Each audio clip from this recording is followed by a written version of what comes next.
तू आद पुरख अपरंपर करता जी। तुद जेवड अवर ना कोई।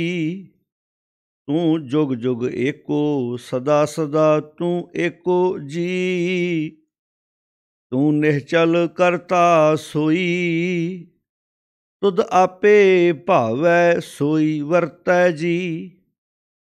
तू आपे करै सो होई। तुद आपे सृष्ट सब उपाई जी। तुद आपे सिरज सब गोई। जन नानक गुण गावै करते के जी। जो सब सै का जानोई। वाहिगुरु जी का खालसा वाहिगुरु जी की फतेह।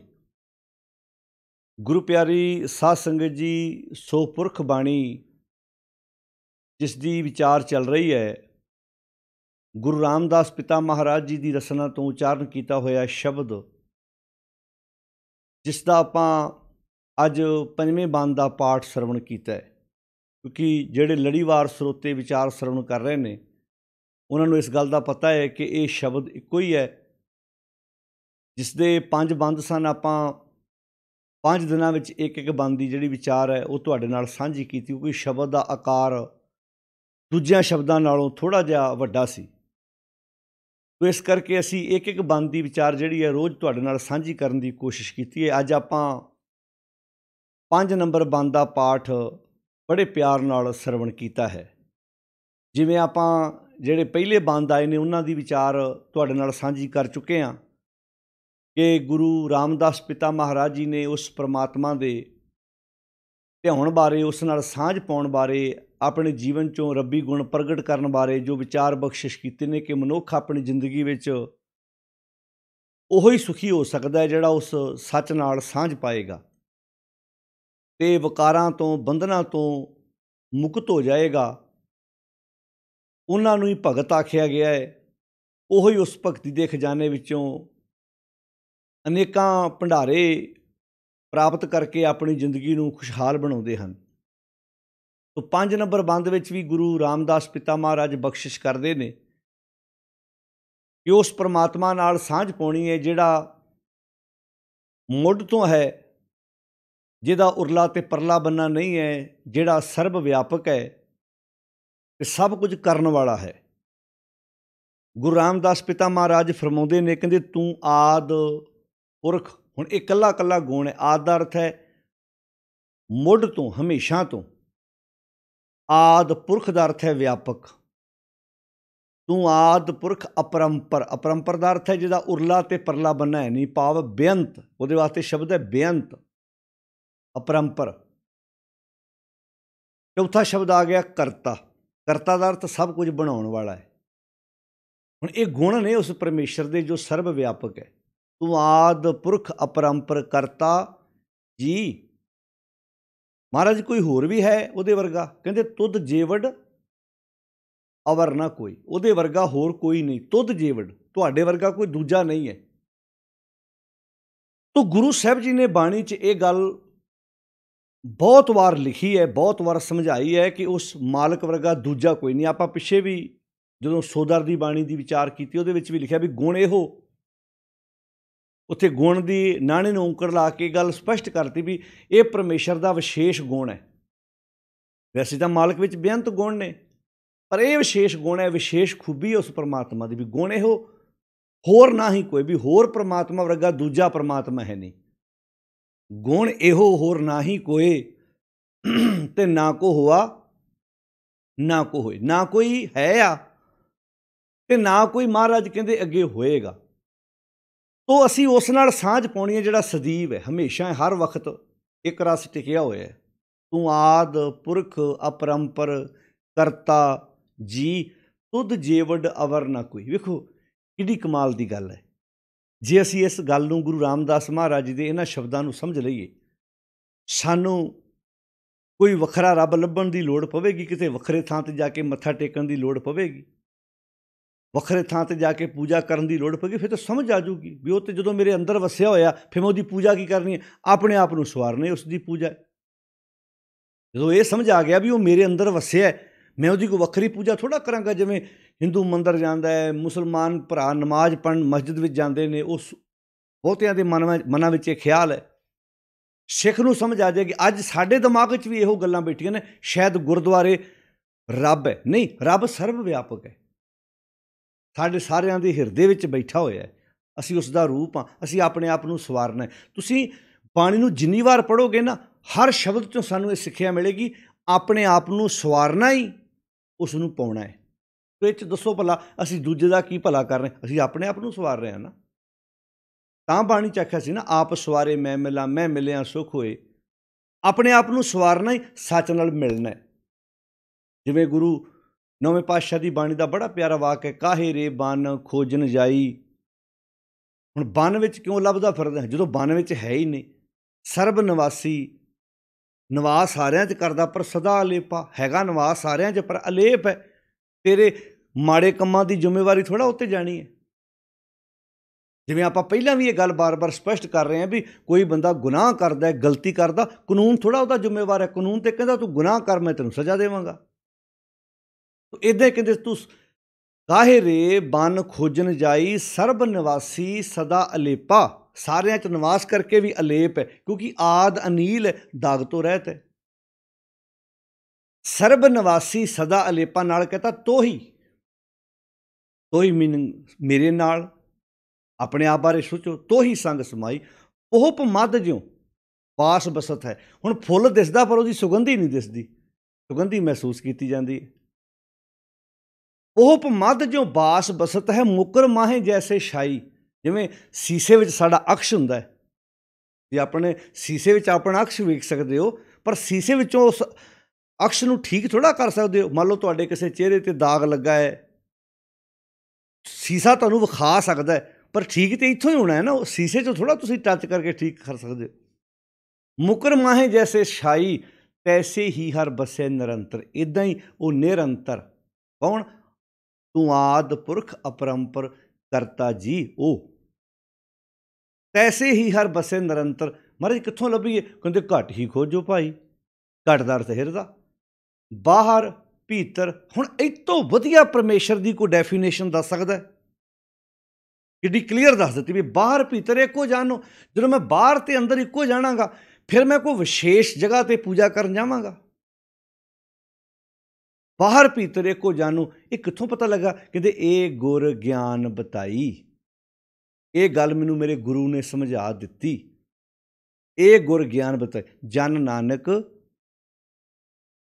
ਬਿਨ ਆਪਾ ਚੀਨੇ। ਆਪਾ ਆਪਣੇ ਆਪ ਨੂੰ ਚੀਨਣਾ। ਵੈਸੇ ਇੱਕ ਬੇਨਤੀ ਹੋਰ ਕਰਾਂ, ਇੱਥੇ ਗੱਲ ਜਿਹੜੀ ਗੁਰੂ ਨੌਵੇਂ ਪਾਤਸ਼ਾਹ ਨੇ ਕਹੀ, ਜਨ ਨਾਨਕ ਬਿਨ ਆਪਾ ਚੀਨੇ, ਮਿਟੇ ਨਾ ਭਰਮ ਕੀ ਕਾਈ। ਅੱਜ ਨਾ ਤੁਸੀਂ ਵੱਡੇ ਵੱਡੇ ਪੋਸਟਰ ਬਣੇ ਵੇਖੇ ਹੋਣੇ, ਜਿਨ੍ਹਾਂ ਪੋਸਟਰਾਂ 'ਤੇ ਅਕਸਰ ਲਿਖਿਆ ਹੁੰਦਾ, ਜਿੰਨੀਆਂ ਵੀ ਤੁਹਾਨੂੰ ਪਰੇਸ਼ਾਨੀਆਂ ਨੇ, ਤੁਹਾਡੀਆਂ ਪਰੇਸ਼ਾਨੀਆਂ ਦਾ ਹੱਲ ਸਾਡੇ ਕੋਲ। ਆਮ ਵਿਦੇਸ਼ਾਂ ਵਿੱਚ ਵੀ ਪੰਜਾਬੀ ਅਖਬਾਰਾਂ 'ਚ ਇੱਦਾਂ ਦੇ ਪੋਸਟਰ ਛਪਦੇ ਨੇ, ਇੱਥੇ ਵੀ ਛਪਦੇ ਨੇ, ਪੰਜਾਬ ਵਿੱਚ ਵੀ। ਇੱਥੇ ਵੀ ਆਪਾਂ ਰਹਿੰਦੇ ਹਾਂ, ਇੱਥੇ ਵੀ ਆਪਣੇ ਆਮ ਪੋਸਟਰ ਛਪਦੇ, ਜਿਹੜੇ ਤਾਂਤਰਿਕ ਲੋਕ ਜੋਤਸ਼ੀ ਪਾਉਂਦੇ ਆ। ਉਹ ਕਹਿੰਦੇ ਤੁਹਾਡੀਆਂ ਸਮੱਸਿਆਵਾਂ ਦਾ ਹੱਲ ਸਾਡੇ ਕੋਲ, ਤੁਹਾਡੀਆਂ ਚਿੰਤਾਵਾਂ ਦਾ ਹੱਲ ਸਾਡੇ ਕੋਲ। ਜਿੰਨੀਆਂ ਵੀ ਸਮੱਸਿਆਵਾਂ ਨੇ, ਜਿੰਨੀਆਂ ਵੀ ਤੁਹਾਡੀਆਂ ਪਰੇਸ਼ਾਨੀਆਂ ਨੇ, ਇਹਨਾਂ ਦਾ ਹੱਲ ਸਾਡੇ ਕੋਲ ਹੈ। ਪਰ ਬਾਣੀ ਪਤਾ ਕੀ ਕਹਿੰਦੀ ਹੈ? ਬਾਣੀ ਕਹਿੰਦੀ ਤੁਹਾਡੀ ਪਰੇਸ਼ਾਨੀ ਦਾ ਹੱਲ ਸਾਡੇ ਕੋਲ ਨਹੀਂ ਹੈ, ਤੁਹਾਡੀ ਪਰੇਸ਼ਾਨੀ ਦਾ ਹੱਲ ਤੁਹਾਡੇ ਕੋਲ ਹੈ। ਕਿੱਡੀ ਕਮਾਲ ਦੀ ਗੱਲ! ਧਿਆਨ ਨਾਲ ਸੁਣਿਆ ਇਸ ਨੁਕਤੇ ਨੂੰ। ਮੰਨ ਲਓ ਉਹ ਕਹਿੰਦੇ ਤੁਹਾਡੀਆਂ ਪਰੇਸ਼ਾਨੀ ਦਾ ਹੱਲ ਸਾਡੇ ਕੋਲ। ਇਹਦਾ ਮਤਲਬ ਤੁਸੀਂ ਸਾਡੇ ਕੋਲ ਆਓ। ਤੁਹਾਨੂੰ ਕੋਈ ਸਮੱਸਿਆ, ਉਹਦਾ ਹੱਲ ਸਾਡੇ ਕੋਲ। ਜੇ ਤੁਹਾਡੇ ਘਰ ਲੜਾਈ ਹੁੰਦੀ ਹੈ, ਉਹਦਾ ਹੱਲ ਸਾਡੇ ਕੋਲ। ਜੇ ਤੁਹਾਡੇ ਘਰ ਕੋਈ ਕਲੇਸ਼ ਹੈ, ਉਹਦਾ ਹੱਲ ਸਾਡੇ ਕੋਲ। ਪਰ ਬਾਣੀ ਪਤਾ ਕੀ ਕਹਿੰਦੀ ਹੈ? ਉਹ ਕਹਿੰਦੇ ਤੁਹਾਡੀ ਪਰੇਸ਼ਾਨੀ ਦਾ ਹੱਲ ਸਾਡੇ ਕੋਲ ਨਹੀਂ ਹੈ, ਤੁਹਾਡੀ ਪਰੇਸ਼ਾਨੀ ਦਾ ਹੱਲ ਤੁਹਾਡੇ ਕੋਲ ਹੈ। ਇਹ ਕਾਂਸ਼ੀ ਦੇ ਗੜ੍ਹ ਵਿੱਚ ਬਹਿ ਕੇ ਭਗਤ ਕਬੀਰ ਜੀ ਵਰਗੇ ਯੋਧਿਆਂ ਦੀ ਸੁਰਤ ਵਿੱਚੋਂ ਨਿਕਲੇ ਹੋਏ ਇਨਕਲਾਬੀ ਸ਼ਬਦ ਨੇ। ਤਾਂ ਹੀ ਗੁਰੂ ਸਾਹਿਬ ਉਹਨਾਂ ਦੀ ਬਾਣੀ ਨੂੰ ਲਿਆ ਕੇ ਇੱਕ ਥਾਂ 'ਤੇ ਇੱਦਾਂ ਦਰਜ ਕਰਦੇ ਨੇ, ਕਿੰਨੇ ਮਾਣ ਨਾਲ। ਉਹ ਫਿਰ ਇੱਦਾਂ ਕਹਿੰਦੇ, ਬੰਦੇ ਖੋਜ ਦਿਲ ਹਰ ਰੋਜ਼, ਨਾ ਫਿਰ ਪਰੇਸ਼ਾਨੀ ਮਾਹੇ। ਹੁਣ ਬੰਦੇ ਖੋਜ ਦਿਲ ਹਰ ਰੋਜ਼। ਹੁਣ ਦਿਲ ਖੋਜਣ ਦਾ ਅਰਥ ਇੱਥੇ ਕੀ ਭਲਾ? ਦਿਲ ਤੇ ਪੰਪ ਕਰਦਾ, ਵਿਚਾਰਾਂ ਇੱਥੇ ਆਉਂਦੀਆਂ, ਵਿਚਾਰਾਂ ਤੇ ਇੱਥੇ ਆਉਂਦੀਆਂ ਨੇ, ਦਿਮਾਗ 'ਚ ਬ੍ਰੇਨ 'ਚ ਆਉਂਦੀਆਂ ਨੇ ਵਿਚਾਰਾਂ ਦੇ, ਖਿਆਲ ਤੇ ਇੱਥੇ ਆਉਂਦੇ ਨੇ। ਇਹਨੂੰ ਗਗਨ ਆਖਿਆ। ਦਿਲ ਖੋਜਣ ਦਾ ਅਰਥ ਕੀ ਹੈ? ਦਿਲ ਖੋਜਣ ਦਾ ਅਰਥ ਇੱਦਾਂ ਤਾਂ ਫਿਰ ਬਾਈਪਾਸ ਸਰਜਰੀ ਜਦੋਂ ਬੰਦੇ ਦੀ ਹੁੰਦੀ ਹੈ, ਡਾਕਟਰ ਨੂੰ ਕਿਹਾ ਜਾਵੇ ਡਾਕਟਰ ਸਾਹਿਬ ਆ ਤੁਸੀਂ ਹੁਣ ਬਾਈਪਾਸ ਸਰਜਰੀ ਦੇ ਕਰੀ ਲੱਗੇ ਆ ਜਿੰਨੇ ਗੰਦੇ ਖਿਆਲ ਸਾਰੇ ਬਾਹਰ ਕੱਢ ਦਿਓ। ਉਹ ਕਹਿੰਦਾ ਇਹ ਭਰਾਵਾ ਮੇਰੇ ਵੱਸੋਂ ਬਾਹਰ ਆ। ਮੈਂ ਕੋਈ ਨਾੜੀ ਬਲੌਕ ਆ ਤੇ ਉਹ ਠੀਕ ਕਰ ਸਕਦਾ, ਮੈਂ ਕੋਈ ਸਟੰਟ ਪਾ ਸਕਦਾ, ਇਹ ਵੱਸੋਂ ਮੇਰੇ ਬਾਹਰ। ਹੁਣ ਇੱਥੇ ਸ਼ਬਦ ਦਿਲ ਵਰਤਿਆ, ਦਿਲ ਤੇ ਪੰਪ ਕਰਦਾ ਹੈ। ਹੁਣ ਬਾਣੀ 'ਚ ਲਿਖਿਆ ਦਿਲੋਂ ਮੁਹੱਬਤ ਜਿੰਨ, ਹੁਣ ਸ਼ਬਦ ਦਿਲ ਵਰਤਿਆ, ਗੱਲ ਬੰਦੇ ਦੇ ਅੰਦਰ ਦੀ ਹੈ। ਭਾਵ ਜਿਹਦੇ ਮਨੋਂ ਮੁਹੱਬਤ ਹੈ, ਜਿਹਦੇ ਅੰਦਰੋਂ ਮੁਹੱਬਤ ਆ, ਸ਼ਬਦ ਦਿਲ ਵਰਤਿਆ ਪਰ ਗੱਲ ਬ੍ਰੇਨ ਦੀ ਹੋ ਰਹੀ ਹੈ, ਗੱਲ ਮਨ ਦੀ ਹੋ ਰਹੀ ਹੈ, ਗੱਲ ਸੁਰਤ ਦੀ ਹੋ ਰਹੀ ਹੈ। ਇਹ ਸ਼ਬਦ ਵੱਖਰੇ ਵੱਖਰੇ, ਗੱਲ ਇੱਕ ਹੀ ਹੈ। ਤੁਸੀਂ ਪੜ੍ਹੇ ਲਿਖੇ ਵੀਰ ਭੈਣਾਂ ਬੈਠੇ ਜੋ, ਕੋਈ ਡਾਕਟਰ ਵੀਰ ਵੀ ਸੁਣ ਰਿਹਾ ਹੋਵੇਗਾ ਹੁਣ ਇਹਦਾ, ਤਾਂ ਫਿਰ ਡਾਕਟਰ ਦੇ ਕੋਲ ਜਿੰਨੇ ਲੋਕ ਜਾਂਦੇ ਉਹ ਕਹਿੰਦੇ ਡਾਕਟਰ ਸਾਹਿਬ ਕੰਮ ਕਰਨ ਹੀ ਲੱਗੇ ਜੇ ਹੁਣ ਤੁਸੀਂ ਕਿਹਾ ਵੀ ਮਾੜਾ ਜਿਹਾ ਕੰਮ ਕਰ ਹੀ ਦਿਓ, ਦਿਲ ਖੋਜ ਦਿਓ ਮੇਰਾ, ਮੈਂ ਪਰੇਸ਼ਾਨੀਆਂ ਮੁੱਕ ਜਾਣ। ਉਹ ਕਹਿੰਦਾ ਭਰਾਵਾ ਇਹ ਮਸੋ ਮੇਰੇ ਬਾਹਰ ਆ। ਇੱਥੇ ਖੋਜਣ ਦਾ ਅਰਥ ਕਿ ਦਿਲ ਕੀ ਆ? ਦਿਲ ਮੀਨਿੰਗ ਮਨ, ਇੱਥੇ ਮਨ ਦੀ ਗੱਲ ਹੋ ਰਹੀ ਹੈ, ਐਸ ਦਿਲ ਦੀ ਗੱਲ ਨਹੀਂ ਹੋ ਰਹੀ ਇੱਥੇ। ਜਦੋਂ ਆਖਿਆ ਦਿਲੋਂ ਮੁਹੱਬਤ ਜਿੰਨ ਸਹੀ ਸੱਚਿਆ, ਜਿੰਨ ਮਨ ਹੋਰ ਮੁਖ ਹੋਰ ਸੇ ਕਾਂਢੇ ਕੱਚਿਆ, ਰਤੇ ਇਸ਼ਕ ਖੁਦਾਏ ਰੰਗ ਦਿਦਾਰ ਕੇ, ਵਿਸਰਿਆ ਜਿਨ ਨਾਮ ਤੇ ਭੋਏ ਪਾਰਥੀਏ। ਰਹਿਤ ਅਵਰ ਕਛ ਅਵਰ ਕਮਾਵਤ, ਮਨ ਨਹੀਂ ਪ੍ਰੀਤ। ਹੁਣ ਉੱਥੇ ਮਨ ਕਹਿਤਾ, ਇੱਥੇ ਦਿਲੋਂ ਮੁਹੱਬਤ ਕਹਿਤਾ, ਯਾਨੀ ਕਿ ਗੱਲ ਮਨ ਦੀ ਹੈ। ਹੁਣ ਆਖਿਆ ਬੰਦੇ ਖੋਜ ਦਿਲ ਹਰ ਰੋਜ਼, ਦਿਲ ਦਾ ਅਰਥ ਹੈ ਆਪਣੇ ਮਨ ਨੂੰ ਖੋਜ, ਆਪਣੇ ਮਨ ਦੀ ਪੱਤਰੀ ਵਾਚ। ਬੰਦੇ ਖੋਜ ਦਿਲ ਹਰ ਰੋਜ਼। ਅੱਛਾ ਇਹਦਾ ਫਾਇਦਾ ਕੀ ਹੋਏਗਾ? ਭਗਤ ਕਬੀਰ ਜੀ ਮੈਨੂੰ ਕਹਿੰਦੇ ਨਾ ਫਿਰ ਪਰੇਸ਼ਾਨੀ ਮਾਹੇ, ਤੇਰੀਆਂ ਪਰੇਸ਼ਾਨੀਆਂ ਮੁੱਕ ਜਾਣਗੀਆਂ। ਅੱਜ ਅਸੀਂ ਬਾਕੀ ਸਭ ਕੁਝ ਖੋਜੀ ਜਾਂਦੇ ਹਾਂ, ਬਾਕੀ ਡੇਰਿਆਂ ਦੀ ਖਾਕ ਛਾਣੀ ਜਾਂਦੇ ਹਾਂ, ਆਪਣੇ ਆਪ ਨੂੰ ਖੋਜਦੇ ਨਹੀਂ, ਆਪਣੇ ਆਪ ਨਾਲ ਗੱਲਾਂ ਕਰਦੇ ਜੀ। ਬੰਦੇ ਖੋਜ ਦਿਲ ਹਰ ਰੋਜ਼, ਨਾ ਫਿਰ ਪਰੇਸ਼ਾਨੀ ਮਾਹੇ, ਇਹ ਜੋ ਦੁਨੀਆ ਸਿਰ ਮੇਲਾ ਦਸਤਗੀਰੀ ਨਾ ਹੈ। ਇਹ ਤੇ ਜਾਦੂ ਆ, ਹੱਥ ਆਉਣ ਵਾਲਾ ਕੁਝ ਨਹੀਂ। ਤੂੰ ਕਿਹੜੇ ਪੁੱਠਿਆਂ ਕੰਮਾਂ 'ਚ ਪਿਆ ਹੋਇਆ ਬਈ? ਹੁਣ ਆਹ ਵੇਖੋ, ਹੁਣ ਕਿੱਡੀ ਵੱਡੀ ਉਸ ਬੰਦੇ ਦੀ ਦੁਕਾਨ 'ਤੇ ਲੱਤ ਮਾਰੀ ਜਿੱਦਾਂ ਕਹਿੰਦਾ ਮੇਰੇ ਕੋਲ ਆਓ, ਭਾਵੇਂ ਕੋਈ ਚੌਂਕੀਆਂ ਭਰਾਉਣ ਲਈ ਸਾਦਾ ਹੋਵੇ, ਭਾਵੇਂ ਕਿਸੇ ਹੋਰ ਕੰਮ ਲਈ ਸਾਦਾ ਹੋਵੇ। ਵੇਖ ਲਓ ਤੁਸੀਂ, ਬਾਣੀ ਆਉਂਦੀ ਹੈ ਆਪਣੇ ਆਪ ਨੂੰ ਖੋਜ, ਤੇਰੀ ਪਰੇਸ਼ਾਨੀ ਦਾ ਹੱਲ ਤੇਰੇ ਕੋਲ ਹੈ। ਜੇ ਤੂੰ ਦੁਖੀ ਹੈ ਤਾਂ ਇਹਦਾ ਹੱਲ ਵੀ ਤੇਰੇ ਕੋਲ। ਜਿਵੇਂ ਮਰੀਜ਼ ਨਹੀਂ ਡਾਕਟਰ ਕੋਲ ਜਾਂਦਾ, ਡਾਕਟਰ ਸਾਹਿਬ ਮੈਨੂੰ ਠੀਕ ਕਰ ਦਿਓ, ਡਾਕਟਰ ਕਹਿੰਦਾ ਮੈਂ ਦਵਾਈ ਦੇ ਸਕਦਾ ਪਰ ਠੀਕ ਤੂੰ ਆਪਣੇ ਆਪ ਨੂੰ ਆਪ ਕਰਨਾ। ਮੈਡੀਸਨ ਲੈ ਜਾ, ਨਾਲ ਜਾ ਕੇ ਪਰਹੇਜ਼ ਨਹੀਂ ਕਰੇਗਾ, ਮੈਂ ਤੈਨੂੰ ਕਿੱਦਾਂ ਠੀਕ ਕਰ ਦੂੰ? ਟੀਚਰ ਦੇ ਕੋਲ ਜਾ ਕੇ ਸਟੂਡੈਂਟ ਕਹੇ ਜੀ ਮੈਨੂੰ ਪੜ੍ਹਾ ਦਿਓ, ਕਹਿੰਦਾ ਕਾਕਾ ਪੜ੍ਹਨਾ ਤੈਨੂੰ ਪੈਣਾ, ਮੈਂ ਤਾਂ ਤੈਨੂੰ ਅੱਖਰੀ ਗਿਆਨ ਦੇ ਸਕਦਾ, ਪੜ੍ਹਨਾ ਤਾਂ ਤੈਨੂੰ ਪੈਣਾ ਹੈ। ਤੋ ਇੱਥੇ ਭਗਤ ਕਬੀਰ ਜੀ ਕਹਿੰਦੇ ਬੰਦੇ ਖੋਜ ਦਿਲ ਹਰ ਰੋਜ਼। ਹਰ ਰੋਜ਼ ਦਾ ਅਰਥ ਕੀ ਹੈ? ਹਰ ਰੋਜ਼, ਜਿਵੇਂ ਆਪਾਂ ਗੱਲ ਪਹਿਲਾਂ ਕਰ ਰਹੇ ਹਾਂ, ਘਰ ਦੀ ਸਫਾਈ ਰੋਜ਼ ਕਰਨੀ ਪੈਂਦੀ ਆ, ਕੱਪੜੇ ਰੋਜ਼ ਧੋਣੇ ਪੈਂਦੇ ਆ, ਬਰਤਨ ਹਰ ਵਕਤ ਸਾਫ਼ ਕਰਨੇ ਪੈਂਦੇ ਆ, ਗੱਡੀਆਂ ਵੀ ਧੋਣ ਲਈ ਬੰਦੇ ਲਾਏ ਹੁੰਦੇ ਕਈਆਂ ਨੇ, ਗੱਡੀ ਵੀ ਰੋਜ਼, ਪਰ ਕਈਆਂ ਨੂੰ ਆਦਤ ਨਹੀਂ ਹੁੰਦੀ ਗੱਡੀ ਸਾਫ਼ ਕਰਕੇ ਵਿੱਚ ਬਹਿਣ ਦੀ। ਪਰ ਕਈ ਬੰਦਿਆਂ ਨੇ ਤੁਸੀਂ ਵੇਖੋ ਸਪੈਸ਼ਲ ਬੰਦੇ ਲਾਏ ਹੁੰਦੇ ਆ, ਉਹਨਾਂ ਦੀ ਰੋਜ਼ ਗੱਡੀ ਸਾਫ਼ ਹੁੰਦੀ ਆ, ਉਹਨੂੰ ਪਤਾ ਵੀ ਵਿੱਚ ਮੈਂ ਰੋਜ਼ ਸਫ਼ਰ ਕਰਨਾ। ਉਹ ਸਾਫ਼ ਸੁਥਰੀ ਗੱਡੀ 'ਚ ਬੈਠਣਾ ਪਸੰਦ ਕਰਦੇ ਆ, ਕੱਪੜੇ ਸਾਫ਼ ਸੁਥਰੇ ਪਾਉਣਾ ਪਸੰਦ ਕਰਦੇ ਆ। ਅਸੀਂ ਮੈਲੇ ਬਰਤਨ 'ਚ ਖਾਣਾ ਪਸੰਦ ਨਹੀਂ ਕਰਦੇ, ਮੈਲੀ ਚਾਦਰ 'ਤੇ ਸੌਣਾ ਬੈਠਣਾ ਪਸੰਦ ਨਹੀਂ ਕਰਦੇ, ਸਾਫ਼ ਘਰ ਵਿੱਚ ਰਹਿਣਾ ਪਸੰਦ ਕਰਦੇ। ਜੇ ਬਾਕੀ ਗੱਲਾਂ ਲਈ ਜ਼ਰੂਰੀ ਹੈ ਤਾਂ ਇੱਥੇ ਬੰਦੇ ਖੋਜ ਦਿਲ ਹਰ ਰੋਜ਼, ਰੋਜ਼ ਆਪਣੇ ਆਪ ਨਾਲ ਗੱਲਾਂ ਕਰੋ, ਰੋਜ਼ ਆਪਣੇ ਆਪ ਨੂੰ ਖੋਜ। ਨਾ ਫਿਰ ਪਰੇਸ਼ਾਨੀ, ਮੈਂ ਪਰੇਸ਼ਾਨੀਆਂ ਘਟਾਉਣਾ ਚਾਹੁੰਦਾ ਪਰ ਆਪਣੇ ਆਪ ਨਾਲ ਗੱਲਾਂ ਨਹੀਂ ਕਰਨਾ ਚਾਹੁੰਦਾ। ਤੂੰ ਲੜਾਈ ਤੇਰੀ ਹੈ, ਤੇਰੀ ਲੜਾਈ ਗੁਆਂਢੀ ਕਿੱਦਾਂ ਆਣ ਕੇ ਮੁਕਾ ਦੂ ਬਈ? ਤੂੰ ਆਦ ਪੁਰਖ ਅਪਰੰਪਰ ਕਰਤਾ ਜੀ, ਤੁਧ ਜੇਵੜ ਅਵਰ ਨਾ ਕੋਈ। ਤੋੜਾ ਤੁਧ ਜੇਵੜ ਅਵਰ ਆ ਨਾ, ਉਹ ਤੇਰੇ ਕੋਲ ਹੀ ਆ, ਤੇਰੇ ਅੰਦਰ ਆ। ਉਹਦੇ ਨਾਲ ਬੈਠ ਕੇ ਸਾਂਝ ਪਾ ਲਾ, ਕੰਧ ਮਿਟ ਜਾਣੀ ਹੈ। ਕਿਵੇਂ ਸਚਿਆਰਾ ਹੋਈ ਹੈ ਤੇ ਕਿਵੇਂ ਕੂੜਾ ਟੁੱਟਿਆ ਪਾ ਲਾ, ਹੁਕਮ ਰਜਾਈ ਚੱਲਣਾ, ਨਾਨਕ ਲਿਖਿਆ ਨਾਲ। ਇੱਥੇ ਪਾਤਸ਼ਾਹ ਕਹਿੰਦੇ ਨੇ ਤੂੰ ਆਦ ਪੁਰਖ ਅਪਰੰਪਰ ਕਰਤਾ ਜੀ, ਤੁਧ ਜੇਵੜ ਅਵਰ ਨਾ ਕੋਈ। ਤੂੰ ਜੁਗ ਜੁਗ ਏਕੋ, ਯੁਗ ਮੀਨਿੰਗ ਸਮਾਂ, ਤੁਸੀਂ ਹਰ ਸਮੇਂ ਇੱਕੋ ਜੇ, ਹਰ ਸਮੇਂ ਇੱਕੋ ਜੇ, ਹਰ ਸਮੇਂ ਇੱਕੋ ਜਿਹਾ। ਤੂੰ ਜੁਗ ਜੁਗ ਏਕੋ, ਸਦਾ ਸਦਾ ਤੂੰ ਏਕੋ ਜੀ।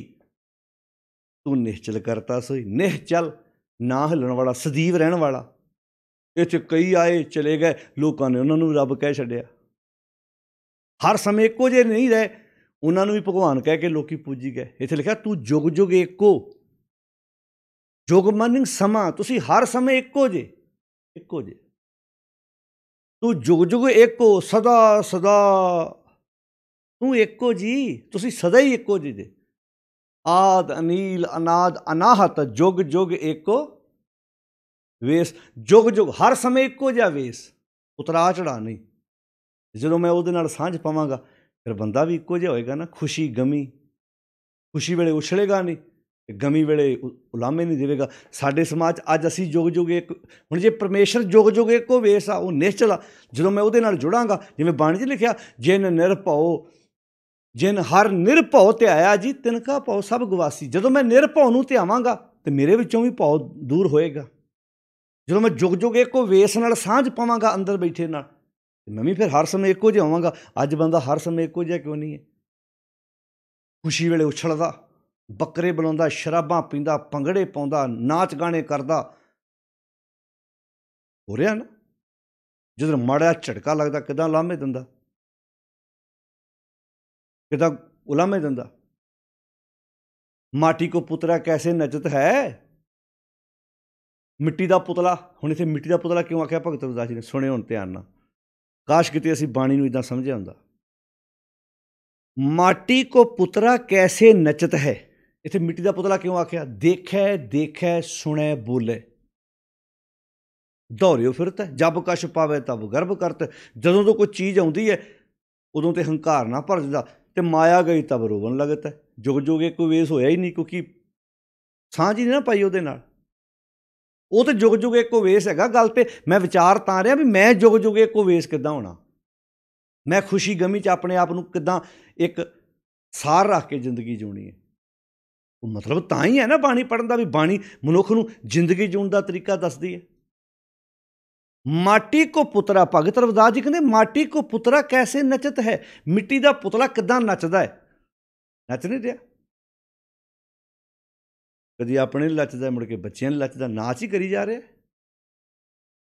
ਵਕਾਰ ਨਚਾ ਰਹੇ ਨੇ, ਕਿਸੇ ਨੂੰ ਕਾਮ ਵਾਸ਼ਨਾਵਾਂ ਨਚਾਈ ਜਾਂਦੀਆਂ, ਕਿਸੇ ਨੂੰ ਲਾਲਚ ਨਚਾਈ ਜਾਂਦਾ, ਕਿਸੇ ਨੂੰ ਕ੍ਰੋਧ ਨਚਾਈ ਜਾਂਦਾ, ਕਿਸੇ ਨੂੰ ਹੰਕਾਰ ਨਚਾਈ ਜਾਂਦਾ। ਮਾਟੀ ਕੋ ਪੁਤਲਾ ਕੈਸੇ ਨਚਤ ਹੈ, ਕਹਿੰਦੇ ਦੇਖਿਆ ਦੇਖਿਆ। ਹੁਣ ਇਸ ਨੁਕਤੇ ਨੂੰ ਧਿਆਨ ਨਾਲ ਸੁਣਿਓ। ਦੇਖਿਆ ਦੇਖਿਆ, ਜੋ ਵੇਖਿਆ ਜੋ ਸੁਣਿਆ, ਹੁਣ ਅੱਖਾਂ ਨੇ ਵੇਖਿਆ, ਕੰਨਾਂ ਨੇ ਸੁਣਿਆ। ਦੇਖਿਆ ਦੇਖਿਆ ਸੁਣਿਆ ਬੋਲੇ ਦੌੜਿਓ ਫਿਰਤ, ਜੋ ਵੇਖਿਆ ਜੋ ਸੁਣਿਆ ਉਹਦੇ ਮੁਤਾਬਕ ਹੀ ਕਰਨਾ ਸ਼ੁਰੂ ਕਰਤਾ। ਹੁਣ ਇਹ 'ਚ ਦਿਮਾਗ ਆਇਆ ਕਿਤੇ, ਬ੍ਰੇਨ ਆਇਆ, ਬ੍ਰੇਨ ਸ਼ਬਦ ਆਇਆ ਕਿਤੇ? ਜੋ ਅੱਖਾਂ ਨੇ ਵੇਖ ਲਿਆ, ਜੋ ਕੰਨਾਂ ਨੇ ਸੁਣ ਲਿਆ, ਉੱਦਾਂ ਹੀ ਕਰਨਾ ਸ਼ੁਰੂ ਕਰਤਾ। ਇੱਥੇ ਵਿਚਾਰੇ ਨਹੀਂ, ਦਿਮਾਗ 'ਚ ਵਿਚਾਰੇ ਨਹੀਂ। ਹੁਣ ਮੰਨ ਲਓ ਕਿਸੇ ਦੇ ਵਿਆਹ ਗਿਆ, ਵੱਡੇ ਪੈਲਸ 'ਚ ਉਹਨੇ ਆਪਣੇ ਪੁੱਤਰ ਦਾ ਵਿਆਹ ਕੀਤਾ, ਵੇਖ ਆਇਆ ਨਾ ਅੱਖਾਂ ਨਾਲ। ਉੱਥੇ 4 ਬੰਦੇ ਗੱਲਾਂ ਕਰ ਰਹੇ ਸੀ ਵੀ ਆਨੰਦ ਕਾਰਜ ਪਾਈ ਹੈ ਇਹਨੇ ਆਪਣੇ ਪੁੱਤ ਦਾ, ਵਿਆਹ ਬੜੇ ਵੇਖੇ ਪਰ ਕਮਾਲ ਕਰਤੀ ਇਹਨੇ। ਇਹ ਸੁਣ ਵੀ ਲਿਆ, ਤਾਰੀਫ ਵੀ ਸੁਣ ਲਈ, ਵੇਖ ਕੇ ਸੁਣ ਕੇ ਘਰ ਆ ਗਿਆ। ਘਰ ਆਣ ਕੇ ਕਹਿੰਦਾ ਵੀ ਆਪਾਂ ਇਹ ਤੋਂ ਵੱਡਾ ਪੈਲਸ ਕਰਨਾ। ਦੇਖ ਲਿਆ, ਸੁਣ ਲਿਆ ਤੇ ਕਰਤਾ, ਪਰ ਦਿਮਾਗ 'ਚ ਵਿਚਾਰਿਆ ਹੀ ਨਹੀਂ। ਉਹਦੀ ਤੇ 20 ਕਿੱਲੇ ਜ਼ਮੀਨ ਹੈ, ਉਹਦੇ ਕੋਲ ਤੇ 4 ਪੈਸੇ ਹੈਗੇ, ਮੈਨੂੰ ਕਰਜ਼ਾ ਚੁੱਕਣਾ ਪੈਣਾ। ਹੋ ਰਿਹਾ ਕਿ ਨਹੀਂ ਇੱਦਾਂ? ਤੁਸੀਂ ਘਰਾਂ 'ਚ ਬੈਠੇ ਜੇ, ਇੱਦਾਂ ਹੋ ਰਿਹਾ। ਦੇਖਾ ਦੇਖੀ ਜਿਹਨੂੰ ਆਪਾਂ ਕਹਿੰਦੇ, ਦੇਖਾ ਦੇਖੀ, ਜੋ ਵੇਖਿਆ ਕਰਤਾ। ਦੇਖਿਆ ਦੇਖਿਆ ਸੁਣਿਆ ਬੋਲੇ, ਬੋਲਣ ਦਾ ਅਰਥ ਹੈ ਕਰਨਾ। ਜੋ ਜੋ ਦੇਖਿਆ ਜੋ ਜੋ ਸੁਣਿਆ ਉਹਦੇ ਮੁਤਾਬਕ ਹੀ ਕੰਮ ਕਰਤਾ, ਤੇ ਦਿਮਾਗ ਦੀ ਵਰਤੋਂ ਨਹੀਂ ਕੀਤੀ। ਇੱਦਾਂ ਜੇ ਸਿਆਣਾ ਦਾ ਘਰਣ ਕਹਿੰਦਾ ਵੀ ਵੇਖੋ, ਠਾਂਡੂ ਨੇ ਆਪਣੇ ਪੁੱਤਰ ਦਾ ਵਿਆਹ ਕੀਤਾ, ਉਹਨੇ ਵੱਡਾ ਪੈਲਸ ਕੀਤਾ, ਰੁਪਈਆ 15 ਲੱਖ ਲਾਤਾ, 20 ਲੱਖ ਲਾਤਾ। ਵੇਖੋ ਘਰ ਵਾਲੀ ਨੂੰ ਬਿਠਾਇਆ, ਬੱਚਿਆਂ ਨੂੰ ਕੋਲ ਬਿਠਾਇਆ, ਵੀ ਮੇਰੀ ਹੈਸੀਅਤ ਇੰਨੀ ਨਹੀਂ ਹੈਗੀ। ਆਪਾਂ ਲੜਕੀ ਵਾਲੇ ਨਾਲ ਗੱਲ ਕਰੀਏ, 5-7 ਬੰਦੇ ਲਿਖ ਕੇ ਵਿਆਹ ਕੇ ਘਰ ਲੈ ਆਈਏ, ਆਪਾਂ ਬੱਲੇ ਬੱਲੇ 'ਚੋਂ ਕੀ ਲੈਣਾ? ਜਿਹੜਾ ਪੈਸਾ ਆਪਾਂ ਇਹਨਾਂ ਕੰਮਾਂ 'ਚੋਂ ਜੜਨਾ, ਉਹ ਤੁਸੀਂ ਆਪਣੇ ਵਪਾਰ 'ਤੇ ਕੋਈ ਕੰਮ ਪੁੱਤ ਕਾਰੋਬਾਰ ਸ਼ੁਰੂ ਕਰ ਲਈ। ਰੋਟੀ 'ਤੇ ਇੱਕ ਦਿਨ ਖਾ ਕੇ ਆਓ ਜਾਣਾ ਉਹਨਾਂ ਨੇ, ਜੇ ਇੱਦਾਂ ਸਲਾਹ ਕਰਦਾ ਤਾਂ ਫਾਇਦਾ ਹੁੰਦਾ ਕਿ ਨਾ? ਪਰ ਇਹ ਤਾਂ ਕਰਦਾ ਜੇ ਇੱਥੇ ਵਿਚਾਰਦਾ। ਇੱਥੇ ਵਿਚਾਰਿਆ ਨੇ, ਜੋ ਅੱਖਾਂ ਨਾਲ ਵੇਖਿਆ ਜੋ ਸੁਣਿਆ ਉਹ ਕਰਤਾ। ਇਹਨੂੰ ਆਂਦੇ ਨੇ ਮਿੱਟੀ ਦਾ ਮਾਧੋ। ਇਹ ਸ਼ਬਦ ਆਮ ਹੀ ਅਸੀਂ ਬੋਲਦੇ ਹਾਂ, ਇਹ ਤਾਂ ਮਿੱਟੀ ਦਾ ਮਾਧੋ ਆ, ਦਿਮਾਗ ਦਮੂਗ ਹੈ ਨਹੀਂ ਇਹਦਾ। ਇੱਦਾਂ ਕਿਹਦੇ ਆਮ ਕਹਿੰਦੇ ਇਹ ਤਾਂ ਮਿੱਟੀ ਦਾ ਮਾਧੋ ਆ, ਜਿਹਨੇ ਲਾਈ ਗੱਲੀ ਉਸੇ ਨਾਲ ਉੱਠ ਚੱਲੀ। ਭਾਈ ਇਹਦਾ ਆਪਣਾ ਦਿਮਾਗ ਹੈ ਹੀ ਨਹੀਂ। ਹੁਣ ਇੱਥੇ ਸ਼ਬਦ ਵਰਤਿਆ ਮਾਟੀ ਕੋ ਪੁਤਲਾ, ਮਿੱਟੀ ਦਾ ਪੁਤਲਾ। ਤੇ ਜੇ ਦਿਮਾਗ ਵਰਤਦਾ ਫਿਰ ਥੋੜ੍ਹਾ ਇੱਦਾਂ ਕਰਨਾ ਸੀ। ਫਿਰ ਕੋਈ ਚੀਜ਼ ਆਉਣ 'ਤੇ ਹੰਕਾਰ ਨਹੀਂ ਸੀ ਕਰਨਾ, ਕਿਸੇ ਚੀਜ਼ ਜਾਣ 'ਤੇ ਉਲਾਂਭਾ ਨਹੀਂ ਸੀ ਦੇਣਾ ਉਹਨੇ। ਉਹ ਕਹਿੰਦਾ ਮੈਂ ਵਿਚਾਰਿਆ ਭਾਈ, ਮੈਨੂੰ ਪਹਿਲਾਂ ਪਤਾ, ਨਾ ਮੈਂ ਜਨਮ ਵੇਲੇ ਪਾਗਲ ਹੋਇਆ ਅਤੇ ਨਾ ਮੈਂ ਚੀਜ਼ ਖੁੱਸਣ ਵੇਲੇ ਉਲਾਂਭੇ ਦਿੱਤੇ ਨੇ। ਆ ਕਈ ਵੇਖਿਆ ਤੁਸੀਂ ਪੁੱਤਰਾਂ ਦੇ ਜਨਮ ਵੇਲੇ ਲੱਡੂ ਵੰਡਣਗੇ, ਬਰਫੀਆਂ ਵੰਡਣਗੇ, ਭੰਗੜੇ ਪਾਉਣਗੇ, ਲੋਹੜੀਆਂ ਮਨਾਉਣਗੇ, ਬੱਕਰੇ ਬੁਲਾਉਣਗੇ। ਹੰਕਾਰ।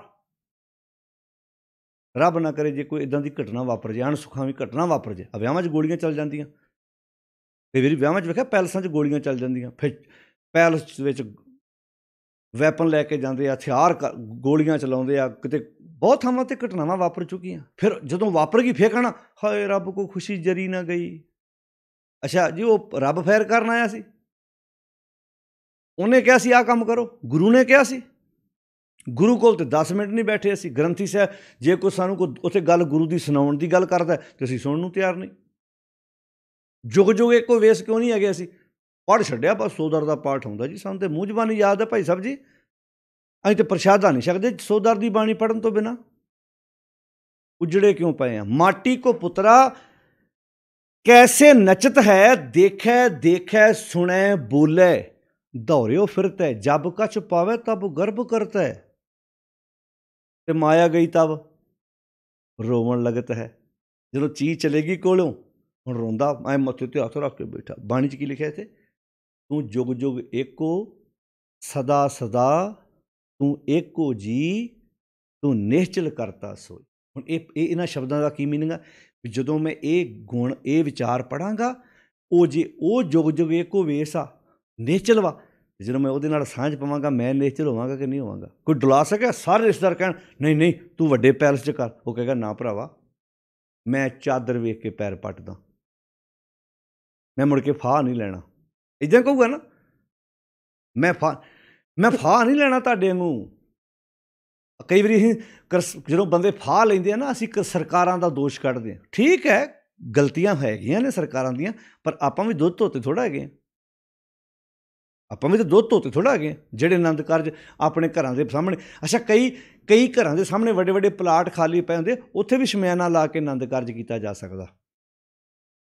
ਗੁਰਦੁਆਰੇ ਲਾਵਾਂ ਕੀਤੀਆਂ ਜਾਂਦੀਆਂ, ਗੁਰਦੁਆਰੇ ਪ੍ਰਸ਼ਾਦਾ ਪਾਣੀ ਛਕਿਆ ਜਾਂਦਾ, ਪਰ ਮਸਲਾ ਕਾਹਦਾ ਭਲਾ?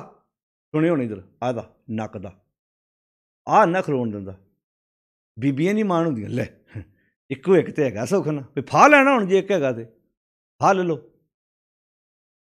ਹੁਣ ਮੇਰੀ ਗੱਲ ਚੁਭਣੀ ਜ਼ਰੂਰ ਆ, ਤੇ ਚੁਭਣੀ ਚਾਹੀਦੀ ਹੈ। ਕਨੈਣ ਦੀ ਗੋਲੀ ਕੌੜੀ ਹੁੰਦੀ ਹੈ, ਖਾ ਲਓ ਇੱਕ ਵਾਰੀ, ਮੁੜ ਕੇ ਮੱਛਰ ਅਸਰ ਨਹੀਂ ਕਰਦਾ, ਮਲੇਰੀਆ ਛੇਤੀ ਹੁੰਦਾ ਨਹੀਂ। ਫਿਰ ਇੱਕੋ ਇੱਕ ਬੀਬੀਆਂ ਨਹੀਂ ਮਾਣ ਹੁੰਦੀਆਂ, ਉਹ ਕਹਿਣਗੇ ਨਹੀਂ ਲੈ ਦੱਸ ਇੱਕੋ ਇੱਕ ਤਾਂ ਹੈਗਾ। ਹੁਣ ਮੇਰੀ ਭੈਣ ਨੇ ਆਪਣੇ ਲੜਕੇ ਦਾ ਇੱਦਾਂ ਕੀਤਾ, ਮੈਂ ਪਿੱਛੇ ਰਹੂੰ ਹੁਣ ਉਹ ਤੋਂ। ਉੱਦਾਂ ਕਹਿਣ ਸੋਦਰ ਤੇ ਰੋਜ਼ ਪੜ੍ਹਦੇ ਅਸੀਂ, ਯਾਤਰਾ 5 ਤਖ਼ਤਾਂ ਦੀ ਕਰ ਆਏ ਅਸੀਂ, ਗੁਰਦੁਆਰਾ ਕੋਈ ਨਹੀਂ ਛੱਡਿਆ ਅਸੀਂ। ਭਾਗਾਂ ਵਾਲਿਓ, ਸਤਿਗੁਰ ਦੀ ਬਾਣੀ ਕਹਿੰਦੀ ਆ ਆਪਣੀ ਚਾਦਰ ਵੇਖ ਪਹਿਲਾਂ। ਚਾਦਰ ਦੇ ਅੰਦਰ ਅੰਦਰ ਪੈਰ ਹੋਊ ਤਾਂ ਸੌਖਾ ਹੋਊ, ਚਾਦਰ ਵੇਖ ਕੇ ਪੈਰ ਪੱਟੋਗੇ। ਜੇ ਹੁਣ ਚਾਦਰ ਵੇਖ ਕੇ ਪੈਰ ਪੱਟੋਗੇ ਤਾਂ ਵਧੀਆ। ਕਈਆਂ ਦੀਆਂ ਚਾਦਰਾਂ ਛੋਟੀਆਂ ਤੇ ਪਲਾਂਘਾਂ ਵੱਡੀਆਂ। ਹੁਣ ਇਹ ਤਾਂ ਗੱਲ ਮੈਨੂੰ ਅੱਜ ਵੀ ਯਾਦ ਹੈ ਵੀ ਜਦੋਂ ਮੈਂ 2011 'ਚ ਕੈਨੇਡਾ ਗਿਆ ਸੀ, ਉੱਥੇ ਮੈਂ ਹਰ ਦੀਵਾਨ 'ਚ, ਹੁਣ ਵੀ ਜਦੋਂ ਜਾਈਦਾ ਗੱਲਾਂ ਅਕਸਰ ਕਰੀਦੀਆਂ ਭਾਈ, ਵੀ ਜਦੋਂ ਅਮੀਰ ਬੰਦਾ, ਤਗੜਾ ਬੰਦਾ ਆਪਣੇ ਪੁੱਤਰ ਧੀ ਦਾ ਆਨੰਦ ਕਾਰਜ ਕੋਸ਼ਿਸ਼ ਕਰੇ ਵੀ ਸਾਦਾ ਕਰਦਾ ਨਾ, ਉਹ ਜ਼ਿਆਦਾ ਨਹੀਂ ਤੇ 20 30 40 ਲੜਕੀਆਂ ਨੂੰ ਮਰਨ ਤੋਂ ਬਚਾ ਸਕਦਾ। ਉਹ ਕਿੱਦਾਂ ਭਲਾ? ਉਹਦੇ ਵੱਲ ਵੇਖ ਕੇ ਕਈਆਂ ਨੇ ਸਿੱਖਿਆ ਲੈਣੀ ਵੀ ਜੀ ਉਹਦੇ ਕੋਲ ਸਭ ਕੁਝ ਹੈਗਾ ਸੀ, ਉਹ ਸਾਦਾ ਕਰ ਸਕਦਾ, ਅਸੀਂ ਐਡੀਆਂ ਚੁੱਕ ਫਾਹ ਕਿਉਂ ਲੈਂਦੇ ਹਾਂ? ਜਦੋਂ ਇੱਕ ਤਗੜਾ ਬੰਦਾ ਜਿਹਦੇ ਕੋਲ ਹੈਗੇ ਸੀ ਉਹਨੇ ਕੀਤਾ, ਦੂਜਾ ਫਾਹ ਲੈਂਦਾ, ਕਹਿੰਦਾ ਮੈਂ ਇਹ ਤੋਂ ਪਿੱਛੇ। ਜੇ ਕੈਨੇਡਾ ਤੋਂ ਆਇਆ ਮੈਂ ਵੀ ਤਾਂ 100 ਕਿੱਲੇ ਦਾ ਮਾਲਕ ਹੀ ਹਾਂ। ਉਹਦੇ ਪਿੱਛੇ ਮੁੜ ਕੇ ਜਿਹੜਾ 20 ਕਿੱਲਿਆਂ ਵਾਲਾ ਉਹ ਵੀ ਫਾਹ ਲੈਂਦਾ, ਮੁੜ ਕੇ ਜਿਹੜਾ ਉਹਦੇ ਪਿੱਛੇ 5 ਵਾਲਾ ਉਹ ਵੀ ਲੈਂਦਾ, ਜਿਹਦੇ ਪਿੱਛੇ 3 ਹੈਗੇ ਆ ਉਹ ਵੀ ਲੈਂਦਾ। ਫਿਰ ਜਿਹਦੇ ਕੋਲ 3 ਛੱਡ ਕੇ ਜਿਹੜਾ ਠੇਕੇ 'ਤੇ ਵਾਹੁੰਦਾ, ਉਹ ਕਹਿੰਦਾ ਮੈਂ ਪਿੱਛੇ ਕੋਈ ਰਵਾਂ। ਲੱਗੀ ਨਾ ਅੱਗ। ਉਹ ਜਿਹੜੀ ਸੇਵਾ ਨਾ, ਸੇਵਾ ਗੁਰਦੁਆਰੇ ਇਕੱਲੇ ਭਾਂਡੇ ਮਾਂਜਣੇ ਨਹੀਂ, ਸੇਵ ਕੀਤੀ ਸੰਤੋਖੀ ਜਿਹਨੇ ਸੱਚੋ ਸੱਚ ਤੇ ਆਇਆ। ਕਈ ਵਾਰੀ ਨਾ ਤੁਸੀਂ ਸਭ ਕੁਝ ਹੁੰਦਿਆਂ ਹੋਇਆਂ ਵੀ ਜਦੋਂ ਤੁਸੀਂ ਹੁਣ ਉਸੇ ਪੈਸੇ ਨੂੰ ਤੁਸੀਂ ਬਿਜ਼ਨਸ ਵਪਾਰ 'ਤੇ ਲਾ ਦਿਓ, ਬੱਚੇ ਕਾਰੋਬਾਰ ਕਰ ਲੈਣ, ਕੋਈ ਜ਼ਰੂਰ ਉਜਾੜਾ ਹੀ ਧਰਨਾ ਸੀ। ਫਿਰ ਕਹਿਣਗੇ ਲੈ ਖੁਸ਼ੀ ਦਾ ਮੌਕਾ ਜੀ। ਅੱਛਾ, ਕਿਹੜੀ ਖੁਸ਼ੀ ਜਿਹੜੀ ਗੁਰੂ ਨੂੰ ਨਾਲ ਲੈ ਕੇ ਨਹੀਂ ਮਨਾਈ ਜਾ ਸਕਦੀ? ਮੈਨੂੰ ਯਾਦ ਆ 1.5-2 ਸਾਲਾਂ 'ਚ ਮੈਨੂੰ ਕਈਆਂ ਆਨੰਦ ਕਾਰਜਾਂ 'ਤੇ ਜਾਣ ਦਾ ਮੌਕਾ ਮਿਲਿਆ। ਵਿਦੇਸ਼ 'ਚੋਂ ਆਏ ਕਈ ਵੀਰ, ਉਹਨਾਂ ਨੇ ਆਪਣੇ ਬੱਚਿਆਂ ਦੇ ਆਨੰਦ ਕਾਰਜ ਕੀਤੇ। ਆਨੰਦ ਆ ਗਿਆ, ਸੱਚੀ ਗੱਲ ਹੈ। ਅਸੀਂ ਖੁਦ ਹੈਰਾਨ ਸੀ। ਸਾਰਾ ਪਰਿਵਾਰ ਅੱਗੇ ਬੈਠ ਕੇ ਦੀਵਾਨ ਸੁਣਦਾ, ਵਿਚਾਰਾਂ ਸੁਣਦੇ ਨੇ ਆਣ ਕੇ। ਸਿੰਪਲ ਉਹਦੇ ਭਾਈ ਸਾਹਿਬ ਜੀ 5-7 ਬੰਦੇ ਜਾ ਕੇ ਅਸੀਂ ਆਨੰਦ ਕਾਰਜ ਕਰਕੇ ਲੈ ਆਏ, ਸੌਖੇ ਰਹੇ ਅਸੀਂ। ਬਾਣੀ ਪੜ੍ਹੋ, ਉਹਨੂੰ ਸਮਝੋ, ਆਪਣੇ ਬੱਚਿਆਂ ਨਾਲ ਗੱਲਬਾਤ ਕਰਕੇ ਆਪਣੀ ਜ਼ਿੰਦਗੀ 'ਚ ਲਾਗੂ ਕਰਨ ਦੀ ਕੋਸ਼ਿਸ਼ ਕਰੋ। ਕੱਖ ਨਹੀਂ ਰੱਖਿਆ ਇਹ 'ਚ। ਆੜਾ ਨੱਕ ਹੈ ਨਾ, ਐਡੀ ਖਤਰਨਾਕ ਚੀਜ਼ ਹੈ ਨਾ। ਵੈਸੇ ਨੱਕ ਦਾ ਅਰਥ ਇੱਜ਼ਤ ਮੰਨਿਆ ਗਿਆ। ਲੈ ਨੱਕ ਨਹੀਂ, ਮੇਰਾ ਨੱਕ ਨਹੀਂ ਰਹਿੰਦਾ ਉੱਥੇ। ਨੱਕ ਕਰਕੇ ਬੜਾ ਕੁਝ ਹੋ ਰਿਹਾ। ਇੱਥੇ ਲਿਖਿਆ ਤੂੰ ਜੁਗ ਜੁਗ ਏਕੋ, ਸਦਾ ਸਦਾ ਤੂੰ ਏਕੋ ਜੀ, ਤੂੰ ਨਿਹਚਲ ਕਰਤਾ ਸੋਈ। ਨਿਹਚਲ ਦਾ ਅਰਥ ਜੇ ਮੈਂ ਉਹਦੇ ਨਾਲ ਜੁੜੂੰਗਾ ਮੈਂ ਵੀ ਨਿਹਚਲ ਹੋ ਜੂ, ਮੈਂ ਵੀ ਜੁਗ ਜੁਗ ਇੱਕ ਹੋ ਜੂ। ਸਦਾ ਸਦਾ ਇੱਕ, ਅੰਦਰੋਂ ਬਾਹਰੋਂ ਇੱਕ, ਫਿਰ ਸੌਖਾ ਹੋ ਜੂ, ਭਾਰ ਸੌਖਾ ਹੋ ਜੂ। ਬਾਣੀ ਪੜ੍ਹਨ ਦਾ ਅਰਥ ਤੇ ਇਹੋ ਹੀ ਹੈ ਨਾ। ਤੋ ਪਾਤਸ਼ਾਹ ਅੱਗੇ ਬਖਸ਼ਿਸ਼ ਕਰਦੇ ਨੇ, ਕਹਿੰਦੇ ਤੁਧ ਆਪੇ ਭਾਵੈ ਸੋਈ ਵਰਤੇ ਜੀ। ਜੋ ਤੁਹਾਨੂੰ ਪਾਉਂਦਾ ਨਾ ਹੋਣਾ ਉਹੋ ਹੀ ਹੈ। ਆ ਹੈ ਸਭ ਤੋਂ ਮੇਨ ਨੁਕਤਾ। ਤੁਧ ਆਪੇ ਭਾਵੈ, ਜੋ ਤੁਹਾਨੂੰ ਪਾਉਂਦਾ ਸੋਈ ਵਰਤੈ ਜੀ। ਤੂੰ ਆਪੇ ਕਰੇ ਸੋ ਹੋਏਗਾ ਉਹ ਜੋ ਤੁਹਾਨੂੰ ਪਾਉਂਦਾ। ਆਹ ਪ੍ਰੋਬਲਮ ਹੈ, ਆਹ ਦੂਰੀ ਦਾ ਕਾਰਨ ਹੈ। ਜੋ ਉਸ ਸੱਚ ਨੂੰ ਪਾਉਂਦਾ ਹੈ ਉਹ ਸਾਨੂੰ ਚੰਗਾ ਨਹੀਂ ਲੱਗਦਾ, ਜੋ ਸਾਨੂੰ ਪਾਉਂਦਾ ਉਹ ਮਾਲਕ ਨੂੰ ਚੰਗਾ ਨਹੀਂ ਲੱਗਦਾ। ਆਹ ਪ੍ਰੋਬਲਮ ਹੈ ਸਭ ਤੋਂ ਵੱਡੀ। ਗੁਰੂ ਜੀ ਦਾ ਕੀ ਰੋਲ ਸੀ ਸਾਡੀ ਜ਼ਿੰਦਗੀ 'ਚ ਕਿ ਉਸ ਕੰਤ ਨੂੰ ਜੋ ਪਾਉਂਦਾ, ਉਸ ਸੱਚ ਨੂੰ ਜੋ ਪਾਉਂਦਾ, ਆਪਣੀ ਤਿਆਰੀ ਕਰ ਲਾ। ਬਾਣੀ 'ਚ ਕਿਤੇ ਨਹੀਂ ਲਿਖਿਆ ਰੱਬ ਨੂੰ ਮਨਾਉਣ ਬਾਰੇ, ਕਿਤੇ ਨਹੀਂ ਲਿਖਿਆ ਰੱਬ ਨੂੰ ਮਨਾਈਏ ਆਪਾਂ। ਉੱਥੇ ਲਿਖਿਆ ਤੂੰ ਆਪਣੀ ਤਿਆਰੀ ਕਰ ਉਹਦੇ ਘਰ ਪ੍ਰਵਾਨ ਹੋਣ ਲਈ। ਜਿਵੇਂ ਕਿਸੇ ਵੀ ਕੰਟਰੀ 'ਚ ਜਾਣ ਲੱਗਿਆ ਧਿਆਨ ਰੱਖੀਦਾ, ਕੰਟਰੀ ਦਾ ਕਾਨੂੰਨ ਤੇਰੇ ਲਈ ਨਹੀਂ ਬਦਲਣਾ, ਤੈਨੂੰ ਕੰਟਰੀ ਦੇ ਕਾਨੂੰਨ ਮੁਤਾਬਕ ਆਪਣੇ ਆਪ ਨੂੰ ਢਾਲਣਾ ਪੈਣਾ ਹੈ। ਨਿਯਮ ਅਗਲਿਆਂ ਦਾ ਕਹਿੰਦੇ ਇੱਥੇ ਤੈਨੂੰ ਉਹਦੇ ਨਿਯਮ ਦੇ ਮੁਤਾਬਕ ਰਹਿਣਾ ਪੈਣਾ ਭਾਈ। ਪਰ ਇੱਥੇ ਕੰਮ ਕੀ ਹੋ ਰਿਹਾ, ਇਕੱਲੇ ਅੱਛਾ ਤੈਨੂੰ ਕੀ ਚਾਹੀਦਾ, ਮੈਨੂੰ ਪੁੱਤ ਚਾਹੀਦਾ ਜੀ, ਧੀ ਨਹੀਂ ਚਾਹੀਦੀ। ਆਂਦਾ ਤੇਰੇ ਬਦਲੇ ਹੁਣ ਮੈਂ ਕਾਨੂੰਨ ਬਦਲੂੰਗਾ ਰੱਬ ਦਾ। ਤੈਨੂੰ ਦੁੱਖ ਨਹੀਂ ਚਾਹੀਦਾ, ਸੁੱਖ ਚਾਹੀਦੇ ਆ ਮੈਂ ਹੁਣ ਰੱਬ ਨੂੰ। ਉਹ ਭਲੇ ਦੁੱਖ ਸੁੱਖ ਤੇ ਤੁਹਾਡੇ ਆਪਣੇ ਸੀ। ਚੰਗੇ ਕੰਮ ਕਰੋਗੇ ਸੁੱਖ ਮਿਲੂਗਾ, ਮਾੜੇ ਕੰਮ ਕਰੋਗੇ ਤਾਂ ਦੁੱਖ ਮਿਲੇਗਾ। ਕਿਉਂਕਿ ਆਪੇ ਬੀਜ ਆਪੇ ਹੀ ਖਾਓ, ਆਪਣਾ ਬੀਜਾ ਆਪੇ ਖਾਣਾ ਪੈਣਾ। ਖੇਤ ਸਰੀਰ ਜੋ ਬੀਜੀਏ ਸੋ ਅੰਤ ਖਲੋਆਏ। ਤੁਧ ਆਪੇ ਭਾਵੈ, ਜੋ ਤੁਹਾਨੂੰ ਪਾਉਂਦਾ। ਹੁਣ ਜਿਹੜਾ ਮਾਲਕ ਨੂੰ ਪਾਉਂਦਾ, ਹੁਣ ਬਾਣੀ ਲਿਖਿਆ ਤੁਮ ਕਰੋ ਭਲਾ ਹਮ ਭਲੋ ਨਾ ਜਾਣੇ। ਤੁਸੀਂ ਭਲਾ ਕਰਦੇ ਹੋ, ਅਸੀਂ ਤੁਹਾਡੇ ਭਲੇ ਨੂੰ ਜਾਣਦੇ ਨੇ। ਤੁਮ ਸਦਾ ਸਦਾ ਦਇਆਲਾ, ਤੁਮ ਸੁਖਦਾਈ ਪੁਰਖ ਵਿਧਾਤੇ, ਤੁਮ ਰੱਖੋ ਆਪਣੇ ਬਾਲਾ। ਅਸੀਂ ਤੁਹਾਡੇ ਬੱਚੇ ਹਾਂ। ਜਿਵੇਂ ਮਾਂ ਬਾਪ ਬੱਚਿਆਂ ਦਾ ਭਲਾ ਹੀ ਚਾਹੁੰਦੇ ਆ। ਬੱਚਾ ਭੱਜ ਕੇ ਅੱਗ ਨੂੰ ਹੱਥ ਪਾਉਣ ਪਵੇ ਨਾ ਇੱਦਾਂ, ਮਾਂ ਤੁਸੀਂ ਵੇਖਿਆ ਆਮ ਘਰਾਂ ਦੇ ਵਿੱਚ ਨਾ, ਜਦੋਂ ਹੁਣ ਤੱਕ ਪਿੰਡਾਂ ਵਿੱਚ ਵੀ ਤੁਸੀਂ ਵੇਖਿਆ ਹੋਵੇਗਾ ਕਿਚਨ ਰਸੋਈਆਂ ਅੰਦਰ ਬਣ ਗਏ ਆ, ਰਸੋਈਆਂ ਅੰਦਰ ਬਣਾ ਲਈਆਂ ਘਰਾਂ ਦੇ। ਨਹੀਂ ਤਾਂ ਆਮ ਖੁੱਲ੍ਹਿਆਂ ਘਰਾਂ 'ਚ ਅਜੇ ਵੀ ਪਿੰਡਾਂ ਵਿੱਚ ਕਈ ਖੁੱਲ੍ਹਿਆਂ ਥਾਵਾਂ 'ਤੇ ਜਿਹੜੇ ਪ੍ਰਸ਼ਾਦਾ ਪਾਣੀ ਤਿਆਰ ਕਰਦੇ ਆ। ਕਈ ਵਾਰੀ ਮਾਂ ਨੇ ਕੋਈ ਚੀਜ਼ ਅੰਦਰੋਂ ਲੈਣ ਜਾਣਾ ਅਤੇ ਬੱਚਾ ਛੋਟਾ, ਅੱਗ ਬਲਦੀ ਆ, ਉਹਨੇ ਲਾਗੇ ਕਿਸੇ ਨੂੰ ਖਿਲਾਰ ਕੇ ਜਾਣਾ ਵੀ ਬੱਚਾ ਭੱਜ ਕੇ ਅੱਗ ਨੂੰ ਹੱਥ ਨਾ ਪਾ ਲਵੇ। ਬੱਚੇ ਨੂੰ ਥੋੜ੍ਹਾ ਪਤਾ ਵੀ ਅੱਗ ਮੈਨੂੰ ਸਾੜ ਦੂਗੀ, ਉਹਦੇ ਵਾਸਤੇ ਤਾਂ ਖੇਡਣ ਵਾਲੀ ਚੀਜ਼। ਉਹ ਤਾਂ ਕਈਆਂ ਛੋਟਿਆਂ ਬੱਚਿਆਂ ਨੂੰ ਤੁਸੀਂ ਵੇਖਿਆ ਅੱਗ 'ਚ ਹੱਥ ਪਾ ਕੇ ਆਪਣੇ ਹੱਥ ਵੀ ਸੜਵਾਏ, ਮੂੰਹ ਸੜ ਜਾਂਦਾ ਕਈ ਵਾਰੀ, ਪਤਾ ਨਹੀਂ ਬੱਚੇ ਨੂੰ ਪਤਾ ਇਸ ਗੱਲ ਦਾ। ਪਰ ਮਾਂ ਉਸ ਬੱਚੇ ਨੂੰ ਅੱਗ ਤੋਂ ਬਚਾਉਂਦੀ। ਹੁਣ ਸੱਪ ਕਈ ਵਾਰੀ ਘਰ 'ਚ ਅਸਲੀ ਆ ਜਾਏ, ਸਾਰਾ ਟੱਬਰ ਡਰਦਾ ਬੈੱਡ ਮੰਜਿਆਂ 'ਤੇ ਚੜ੍ਹ ਜੂ। ਬੱਚਾ ਜਿਹੜਾ ਨਾ ਉਹ ਕਈ ਵਾਰੀ ਸੱਪ ਵੱਲ ਨੂੰ ਜਾਂਦਾ, ਉਹਨੂੰ ਕੀ ਪਤਾ ਉਹ ਸੋਚਦਾ ਖੇਡਣ ਵਾਲੀ ਚੀਜ਼ ਹੈ ਕੋਈ। ਨਹੀਂ ਤੇ ਬੱਚਾ ਕੌਣ ਹੈ? ਅਸੀਂ। ਸੱਪ ਕੌਣ ਹੈ? ਵਕਾਰ, ਬੁਰਾਈ, ਅੱਗ। ਅਸੀਂ ਭੱਜ ਭੱਜ ਕੇ ਸੱਪ ਤੇ ਅੱਗ ਨੂੰ ਹੱਥ ਪਾ ਰਹੇ ਹਾਂ। ਗੁਰਦੇਵ ਪਿਤਾ ਮਹਾਰਾਜ ਜੀ ਨੇ ਕਿੰਨੇ ਪਿਆਰੇ ਸ਼ਬਦ ਵਰਤੇ ਨੇ।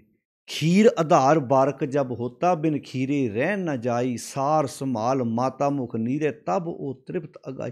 ਹਮ ਬਾਰਕ ਪਿਤਾ ਪ੍ਰਭ ਦਾਤਾ, ਭੂਲੇ ਬਾਰਕ ਅਨਕ ਲਖ ਬਰੀਆ, ਅਨ ਠੌਰ ਨਹੀਂ ਜਿਹ ਜਾਤਾ।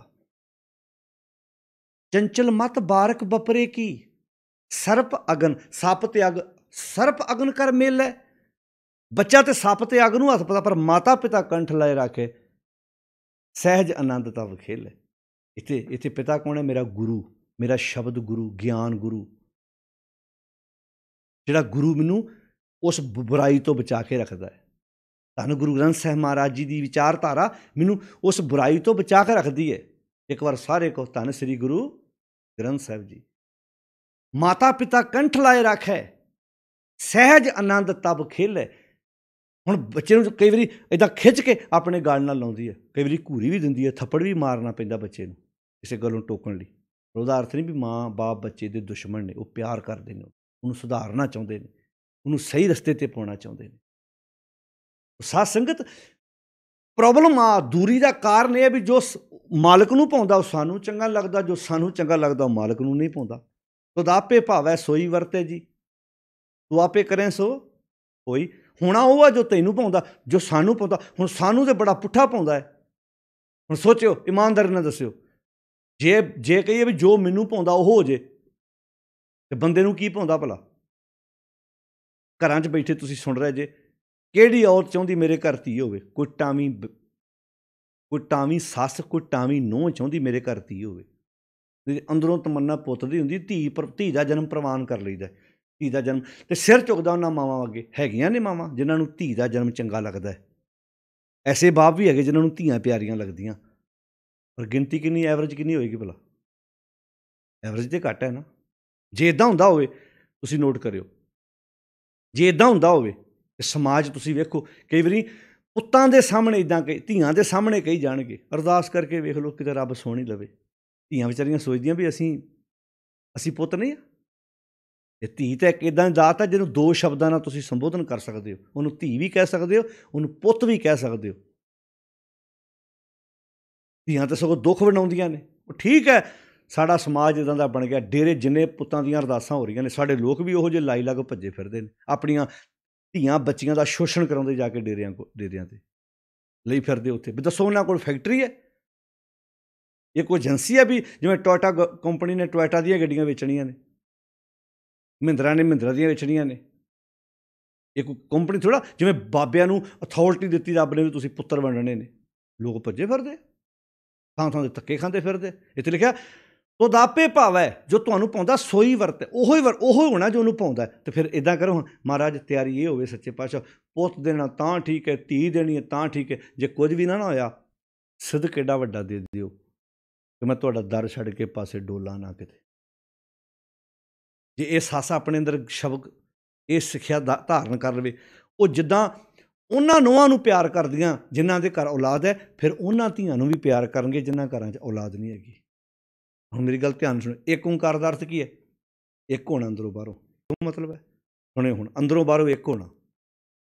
ਉਹਦਾ ਮੈਂ ਵੀ ਕਹੀ ਜਾਵਾਂ ਰੱਬ ਇੱਕ ਹੈ, ਤੁਸੀਂ ਵੀ ਕਹੀ ਜਾਓ ਰੱਬ ਇੱਕ ਹੈ, ਕੀ ਮਤਲਬ ਰਹਿ ਜਾਂਦਾ? ਇੱਕ ਹੋਣ ਦਾ। ਤੁਸੀਂ ਧੀ ਵਿਆਹੀ, ਮੰਨ ਲਓ ਕੱਲ੍ਹ ਨੂੰ ਡਾਕਟਰ ਕਹਿ ਦੇਣ ਵੀ ਇਸ ਔਰਤ ਦੇ ਘਰ ਬੱਚਾ ਨਹੀਂ ਹੋ ਸਕਦਾ, ਕੋਈ ਮਾਂ ਬਾਪ ਚਾਹੇਗਾ ਵੀ ਤੁਹਾਡਾ ਜਵਾਈ ਦੂਜਾ ਵਿਆਹ ਕਰਾ ਲੇ? ਕਦੀ ਵੀ ਨਹੀਂ ਚਾਹਣਾ ਤੁਸੀਂ।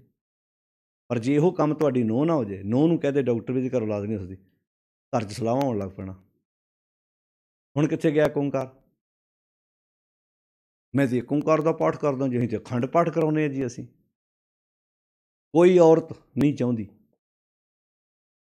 ਕਿ ਮੇਰਾ ਪਤੀ ਦੂਜਾ ਵਿਆਹ ਕਰਾਵੇ। ਉਹ ਠੀਕ ਹੈ, ਉਹ ਵਿਚਾਰੀ ਆਪਣੇ ਸੋਚਦੀ ਵੀ ਰੁਲੂਗੀ ਪਾਸੇ ਜਾ ਕੇ, ਲੋਕਾਂ ਦੇ ਜੂਠੇ ਬਰਤਨ ਮਾਂਜਣੇ ਪੈਣੇ ਨੇ, ਉਹ ਆਪਣੇ ਜਜ਼ਬਾਤਾਂ ਨੂੰ ਕੰਟਰੋਲ ਕਰਕੇ ਉੱਥੇ ਦਿਨ ਕੱਟ ਲੈਂਦੀ। ਪਰ ਬੜਿਆਂ ਨੇ ਧੱਕੇ ਹੋਏ ਨੇ ਸਿਰਫ ਔਲਾਦ ਪੱਖੋਂ। ਬਹੁਤ ਥਾਵਾਂ 'ਤੇ ਸ਼ੋਸ਼ਣ ਹੋਇਆ ਹੈ। ਡੇਰਿਆਂ ਨੂੰ ਬੜਾਵਾ ਦੇਣ ਵਾਲੇ ਕੌਣ ਲੋਕ ਨੇ? ਜਦੋਂ ਫੋਨ ਆਉਂਦਾ ਨਾ, ਸਾਨੂੰ ਪਤਾ ਲੱਗਦਾ ਸੱਸ ਸਪੈਸ਼ਲ ਇੰਡੀਆ ਆਉਂਦੀ ਹੈ ਡੇਰੇ 'ਚ ਪਾਠ ਕਰਾਉਣ। ਕੀ ਆ ਜੀ, ਪੋਤਰਾ ਮਿਲਿਆ ਸੀ ਉੱਥੋਂ, ਕਿਆ ਤਮਾਸ਼ਾ ਬਣਾਤਾ ਸੀ। ਤਕਲੀਫ ਬਾਣੀ ਦੀ ਵਿਚਾਰ ਦੀ ਸਭ ਤੋਂ ਵੱਧ ਤਕਲੀਫ ਉਹਨਾਂ ਭੇਖੀਆਂ ਨੂੰ ਹੁੰਦੀ ਹੈ ਜਿਨ੍ਹਾਂ ਦੇ ਅੱਜ ਵੀ ਦਰਸ਼ਨ ਕਰਨ ਨੂੰ ਲੋਕ ਲੈਣਾ 'ਚ ਲੱਗੇ ਪਏ ਨੇ। ਬਾਣੀ ਦੀ ਵਿਚਾਰ ਤੋਂ ਅਸੀਂ ਕੋਹਾਂ ਦੂਰ ਚਲੇ ਗਏ। ਮਹਾਰਾਜ ਦੀ ਬਾਣੀ ਕਹਿੰਦੀ ਤੁਧ ਆਪੇ ਭਾਵੈ ਸੋਈ ਵਰਤੇ ਜੀ, ਜੋ ਤੁਹਾਨੂੰ ਪਾਉਂਦਾ ਹੋਣਾ ਉਹ ਹੀ ਹੈ। ਤੂੰ ਆਪੇ ਕਰੇ ਤਾਂ ਹੋਈ, ਜੋ ਤੁਸੀਂ ਆਪ ਕਰਨਾ ਹੋਣਾ ਉਹ ਹੀ ਹੈ। ਅਤੇ ਫਿਰ ਸਾਡਾ ਕੀ ਫਰਜ਼ ਬਣਦਾ? ਆਪਾਂ ਤਿਆਰੀ ਕਰੀਏ ਕਿ ਜੋ ਉਹਨੂੰ ਪਾਉਂਦਾ ਹੈ ਉਹ ਸਾਨੂੰ ਵੀ ਪਾ ਜਾਏ। ਆਪਾਂ ਇਹ ਤਿਆਰੀ ਕਰੀਏ ਜੋ ਹੁਣ ਆਪਾਂ ਘਰ ਦੀ ਉਦਾਹਰਨ ਦੇ ਲਈਏ। ਇੱਕ ਘਰ ਦੇ 5-7 ਮੈਂਬਰ ਹੋਣ ਅਤੇ ਮਾਂ ਨੇ ਸਬਜ਼ੀ ਬਣਾਈ ਹੋਵੇ, ਖਾਣਾ ਬਣਿਆ, ਕਈ ਵਾਰੀ ਵਿੱਚੋਂ 1-2 ਜੀ ਆਉਂਦੇ ਨਾ ਵੀ ਮੈਂ ਨਹੀਂ ਇਹ ਖਾਣਾ। ਕਈ ਵਾਰੀ ਘਰ ਦਾ ਇੱਕ ਅੱਧਾ ਜੀ ਕਹਿੰਦਾ ਮੈਂ ਨਹੀਂ ਖਾਣਾ, ਬੱਚਾ ਹੀ ਕੋਈ ਜਿੱਦ ਕਰੇ ਅਤੇ ਮਾਂ ਕਹਿੰਦੀ ਪੁੱਤਰ ਜਾਂ ਪਾਸੇ ਵੀ ਸਾਡਾ ਦਾਦਾ ਕੋਈ ਦਾਦੀ, ਘਰ ਦਾ ਕੋਈ ਮੈਂਬਰ ਇਹ ਗੱਲ ਸਮਝਾਉਂਦਾ ਹੈ ਨਾ ਵੀ ਪੁੱਤਰ ਹੁਣ ਇਹ ਖਾ ਲਓ, ਸ਼ਾਮ ਨੂੰ ਦੂਜੀ ਬਣ ਜੂ। ਤੁਸੀਂ ਇਹ ਤਾਂ ਨਹੀਂ ਕਹੋਗੇ ਵੀ ਘਰ ਦੇ 7 ਜੀ ਆ, 7 ਵਾਸਤੇ ਵੱਖਰੀ ਵੱਖਰੀ ਚੀਜ਼ ਬਣੇ। ਐਸਾ ਹੋਏਗਾ ਜੇ ਪਾਸਿਓਂ ਬੈਠਾ ਦਾਦਾ ਜਾਂ ਦਾਦੀ ਇਹ ਕਵੇ ਵੀ ਪੁੱਤ ਬਣਾ ਦੇ, ਫੇਰ ਕਿਹੜੀ ਗੱਲ ਹੈ? ਬੱਚਾ ਮੰਗਦਾ ਹੈ, ਬੱਚਾ ਤਾਂ ਬੜਾ ਕੁਝ ਮੰਗਦਾ। ਹੁਣ ਬੱਚਾ ਪੁੱਤ ਕਵੇ ਮੈਂ ਹੋਰ ਖਾਣਾ, ਧੀ ਕਵੇ ਮੈਂ ਹੋਰ ਖਾਣਾ, ਦਾਦਾ ਕਵੇ ਮੈਂ ਹੋਰ ਖਾਣਾ, ਪਿਓ ਕਵੇ ਮੈਂ ਹੋਰ ਖਾਣਾ, ਲਾਗੇ ਚਾਚਾ ਤਾਇਆ ਬੈਠਾ ਮੈਂ ਕਵੇ ਮੈਂ ਹੋਰ ਖਾਣਾ। ਦੱਸਿਓ ਭਲਾ ਜੀ, ਜਿਹੜੀਆਂ ਵਿਚਾਰੀਆਂ ਰਸੋਈ ਕਿਚਨ 'ਚ ਕੰਮ ਕਰਦੀਆਂ ਬੀਬੀਆਂ, ਉਹਨਾਂ ਦੀ ਹਾਲਤ ਕੀ ਹੋਏਗੀ ਭਲਾ? ਤੁਸੀਂ ਉੱਥੇ ਇਹ ਕਹੋਗੇ ਵੀ ਸਾਰਿਆਂ ਦੀ ਮਨੋ ਜੋ ਕਹਿੰਦੇ ਬਣਾ ਦਿਓ, ਕਿ ਇਹ ਕਹੋਗੇ ਨਹੀਂ ਜੋ ਬਣਿਆ ਇਹ ਖਾ ਲਓ, ਸ਼ਾਮਾਂ ਨੂੰ ਦੂਜਾ ਬਣ ਜੂ। ਤੁਸੀਂ ਬੱਚਿਆਂ ਨੂੰ ਤਿਆਰ ਕਰਦੇ ਜੇ ਵੀ ਪੁੱਤ ਐਸ ਮੁਤਾਬਕ ਢਲੋ, ਜਾਂ ਕਿ ਤੁਸੀਂ ਮਾਂ ਨੂੰ ਕਹੋ ਜੋ ਜੋ ਕਹਿੰਦੇ ਬਣਾ ਦਿਓ, ਫਿਰ ਤਾਂ ਘਰ ਰਹਿਣਾ ਹੀ ਨਹੀਂ, ਫਿਰ ਤਾਂ ਘਰ ਦਾ, ਫਿਰ ਤਾਂ ਮਾਵਾਂ ਪਜ਼ਲ ਹੋ ਜਾਣੀਆਂ ਨੇ। ਇਹ ਮੈਂ ਸੌਖੀ ਉਦਾਹਰਨ ਦੇ ਰਿਹਾ, ਤੁਸੀਂ ਆਪਣੇ ਪਰਿਵਾਰਾਂ 'ਚ ਬੈਠੇ ਸੁਣ ਰਹੇ ਜੀ। ਜੇ ਅਸੀਂ ਆਪਣੇ ਘਰ ਨੂੰ ਇੱਕ ਸੂਤਰ 'ਚ ਪਰੋਣ ਵਾਸਤੇ ਸਾਰਿਆਂ ਨੂੰ ਇੱਕ ਮਰਿਆਦਾ 'ਚ ਤੁਰਨ ਲਈ ਕਹਿੰਦੇ ਹਾਂ, ਬਸ ਇੱਦਾਂ ਹੀ ਗੁਰੂ ਨਾਨਕ ਸਾਹਿਬ ਨੇ ਸਾਡੀ ਇਹ ਤਿਆਰੀ ਕਰਵਾਈ ਸੀ। ਗੁਰੂ ਸਾਹਿਬ ਦੀ ਬਾਣੀ ਸਾਡੀ ਤਿਆਰੀ ਕਰਵਾਉਂਦੀ ਹੈ ਕਿ ਸਚਿਆਰੇ ਬਣਨ ਵਾਸਤੇ ਤੁਸੀਂ ਉਹਨੂੰ ਨਾ ਮਨਾਓ ਕਿ ਇੱਦਾਂ ਕਰ, ਆਪਣੀ ਤਿਆਰੀ ਕਰ ਲਓ ਕਿ ਉਹਦੇ ਸੰਚ 'ਚ ਫਿੱਟ ਬਹਿ ਸਕੀਏ, ਸੌਖੇ ਹੋ ਜਾਵਾਂਗੇ, ਭਾਰ ਲੈ ਜਾਊਗਾ, ਫਿਰ ਕੋਈ ਬੋਝ ਨਹੀਂ ਰਹੇਗਾ। ਤੋ ਇਸ ਕਰਕੇ ਮਹਾਰਾਜ ਕਹਿੰਦੇ ਤੁਧ ਆਪੇ ਭਾਵੈ ਸੋਈ ਵਰਤੈ ਜੀ, ਤੂੰ ਆਪੇ ਕਰੈ ਸੋ ਹੋਈ, ਤੁਧ ਆਪੇ ਸ੍ਰਿਸ਼ਟ ਸਭ ਉਪਾਈ ਜੀ। ਇੱਥੇ ਤੁਸੀਂ ਵੇਖੋ, ਤੁਧ ਆਪੇ ਸ੍ਰਿਸ਼ਟ ਸਭ ਉਪਾਈ ਜੀ, ਤੁਧ ਆਪੇ ਸਿਰਜ ਸਭ ਗੋਈ। ਇੱਥੇ ਆ ਜਿਹੜੇ ਵਾਰ ਸਰਾਫ ਵਾਲੇ ਸਾਰੇ ਖੂੰਜੇ ਲਾਤੇ ਨਾ, ਬਾਬਾ ਜੀ ਨੂੰ ਵਾਰ ਹੋਇਆ ਜੀ, ਬਾਬਾ ਜੀ ਨੂੰ ਸਰਾਪ ਹੋਇਆ, ਨਾ ਮੈਂ ਧੁੱਪੇ ਮਰਾਂ, ਨਾ ਮੈਂ ਛਾਵੇਂ ਮਰਾਂ, ਨਾ ਮੈਂ ਉੱਤੇ ਮਰਾਂ, ਨਾ ਮੈਂ ਥੱਲੇ ਮਰਾਂ। ਇੱਦਾਂ ਦੇ ਵੀ ਢੋਂਗੀ ਬਾਬੇ ਕਈ ਹੈਗੇ ਆ ਨਾ, ਜਿਨ੍ਹਾਂ ਕੋਲ ਲੋਕੀ ਇਹਨਾਂ ਨੂੰ ਵਾਰ ਹੋਇਆ ਜੀ। ਇਹ ਵਰ ਸਰਾਪ ਸੁਖਣਾ ਇਹ ਸ਼ਬਦ ਸਿੱਖੀ ਦੇ ਨਹੀਂ ਹੈਗੇ, ਇਹ ਸਾਡੇ 'ਚ ਘਸੋੜੇ ਗਏ ਨੇ, ਪਾ ਦਿੱਤੇ ਗਏ ਨੇ। ਕਈਆਂ ਵਾਰ ਇੱਦਾਂ ਦੀਆਂ ਮਨੌਤਾਂ ਬਣਾਤੀਆਂ। ਇੱਥੇ ਉਹ ਸਭ ਇੱਕ ਖੂੰਜੇ ਲਾਤੇ ਗੁਰੂ ਸਾਹਿਬ ਜੀ ਨੇ, ਉਹ ਆਪ ਹੀ ਸ੍ਰਿਸ਼ਟੀ ਨੂੰ ਪੈਦਾ ਕਰਨ ਵਾਲਾ, ਉਹਦੇ ਨਿਯਮ 'ਚ ਸ੍ਰਿਸ਼ਟੀ ਦਾ ਨਾਸ਼ ਹੁੰਦਾ ਹੈ। ਇੱਕ ਪੱਤਾ ਝੜ ਰਿਹਾ, ਇੱਕ ਪੱਤਾ ਨਾਲ ਹੀ ਨਵਾਂ ਫੁੱਟ ਰਿਹਾ। ਪੁਰਾਣੇ ਝੜਨਾ ਨਵੇਂ ਆਉਣਗੇ, ਕਿਤੋਂ ਗੰਦ ਨਹੀਂ ਪੈ ਜਾਊਗਾ, ਸੋਚ ਕੇ ਵੇਖੋ ਭਲਾ। ਪ੍ਰਕਿਰਤੀ ਹੈ, ਘਰ ਉਹੀ ਹੁੰਦਾ, ਪੜਦਾਦਾ ਚਲਾ ਜਾਂਦਾ, ਗਾੜੀ ਪੋਤਰੇ ਆਈ ਜਾਂਦੇ ਨੇ, ਫਿਰ ਇਹਨੇ ਕਦੀ ਪੜਦਾਦਾ ਬਣਨਾ, ਫਿਰ ਦੂਜੇ ਆ ਜਾਣੇ। ਅਤੇ ਜੇ ਪੁਰਾਣਾ ਲੱਕੜਦਾਦੇ ਪੜਦਾਦੇ ਕਹਿਣ ਨਾ ਅਸੀਂ ਜਾਣਾ, ਉਹ ਕਹਿਣ ਅਸੀਂ ਵੀ ਆਉਣਾ, ਸੋਚਿਓ ਭਲਾ ਘਰ ਕਿੱਦਾਂ ਦਾ ਹੋਊ ਭਲਾ। ਜੇ 12-15 ਪੀੜ੍ਹੀਆਂ ਇਕੱਠੀਆਂ ਹੋ ਜਾਣ, ਘਰ ਉਹੀ ਹੋਵੇ, ਸੋਚਿਓ ਸਮਾਜ ਕਿੱਦਾਂ ਦਾ ਬਣੇਗਾ। ਇੱਕ ਸਿਸਟਮ ਹੈ, ਇੱਕ ਟਿੰਡ ਖਾਲੀ ਹੋ ਰਹੀ, ਇੱਕ ਟਿੰਡ ਨਾਲ ਉਸੇ ਟਾਈਮ ਐਨ ਟਾਈਮ ਭਰ ਰਹੀ ਹੈ। ਟਿੰਡਾਂ ਵਾਲਾ ਖੂਹ ਵੇਖਿਆ, ਇੱਦਾਂ ਐਂ ਟਿੰਡਾਂ ਘੁੰਮਦੀਆਂ, ਉੱਤੋਂ ਇੱਕ ਟਿੰਡ ਦਾ ਪਾਣੀ ਡੁੱਲ ਰਿਹਾ, ਸੇਮ ਟਾਈਮ ਇੱਕ ਟਿੰਡ ਉਹ ਭਰ ਰਹੀ ਹੈ ਥੱਲਿਓਂ। ਸਿਸਟਮ ਐਸਾ ਹੈ। ਰੁੱਖ ਪੁਰਾਣੇ ਝੜੀ ਜਾਂਦੇ ਆ, ਨਵੇਂ ਆਈ ਜਾਂਦੇ ਆ, ਪੁਰਾਣੇ ਝੜੀ ਜਾਂਦੇ, ਨਵੇਂ ਆਈ ਜਾਂਦੇ ਆ। ਹਾਂ, ਕਈ ਵਾਰੀ ਝੱਖੜ ਵੀ ਵਗਦੇ ਆ, ਕੱਚੀਆਂ ਟਾਹਣੀਆਂ ਵੀ ਟੁੱਟ ਜਾਂਦੀਆਂ, ਇਹ ਵੀ ਉਹਦੇ ਬਣਾਏ ਹੋਏ ਸਿਸਟਮ ਵਿੱਚ ਹੈ। ਮਾਰਦਾ ਉਹ ਕਿਸੇ ਨੂੰ ਨਹੀਂ, ਝੱਖੜ ਵਗਦਾ ਕਿ ਵੀ ਕੱਚੀ ਟਾਹਣੀ ਟੁੱਟ ਕੇ ਜ਼ਮੀਨ 'ਤੇ ਨਹੀਂ ਜਾ ਡਿੱਗਦੀ, ਜਿਹੜੀ ਟਾਹਣੀ ਨੂੰ ਅਜੇ ਕਈ ਫਲ ਪੱਤੇ ਲੱਗਣੇ ਸੀ। ਇਹ ਵੀ ਉਹਦੀ ਪ੍ਰਕਿਰਤੀ ਦਾ ਹਿੱਸਾ ਹੈ। ਇਹ ਵੀ ਐਕਸੀਡੈਂਟ ਨਹੀਂ ਹੁੰਦਾ, ਅਜੇ ਨੌਜਵਾਨ ਨੇ ਬੜਾ ਕੁਝ ਵੇਖਣਾ ਸੀ, ਇਹ ਉਹਦੀ ਪ੍ਰਕਿਰਤੀ ਦਾ ਹਿੱਸਾ ਹੈ।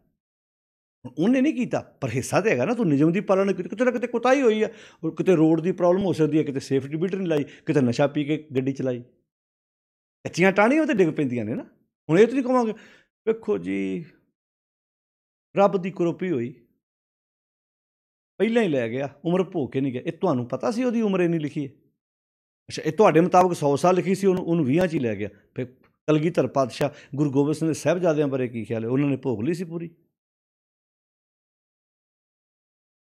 ਬਾਬਾ ਬੰਦਾ ਸਿੰਘ ਬਹਾਦਰ ਦੇ ਸਾਹਿਬਜ਼ਾਦੇ ਅਜੇ ਸਿੰਘ 4 ਸਾਲ 7 ਮਹੀਨੇ ਦੀ ਆਰਜੂ ਸੀ, ਉਹਦੀ ਉਮਰ ਭੋਗ ਲਈ ਸੀ।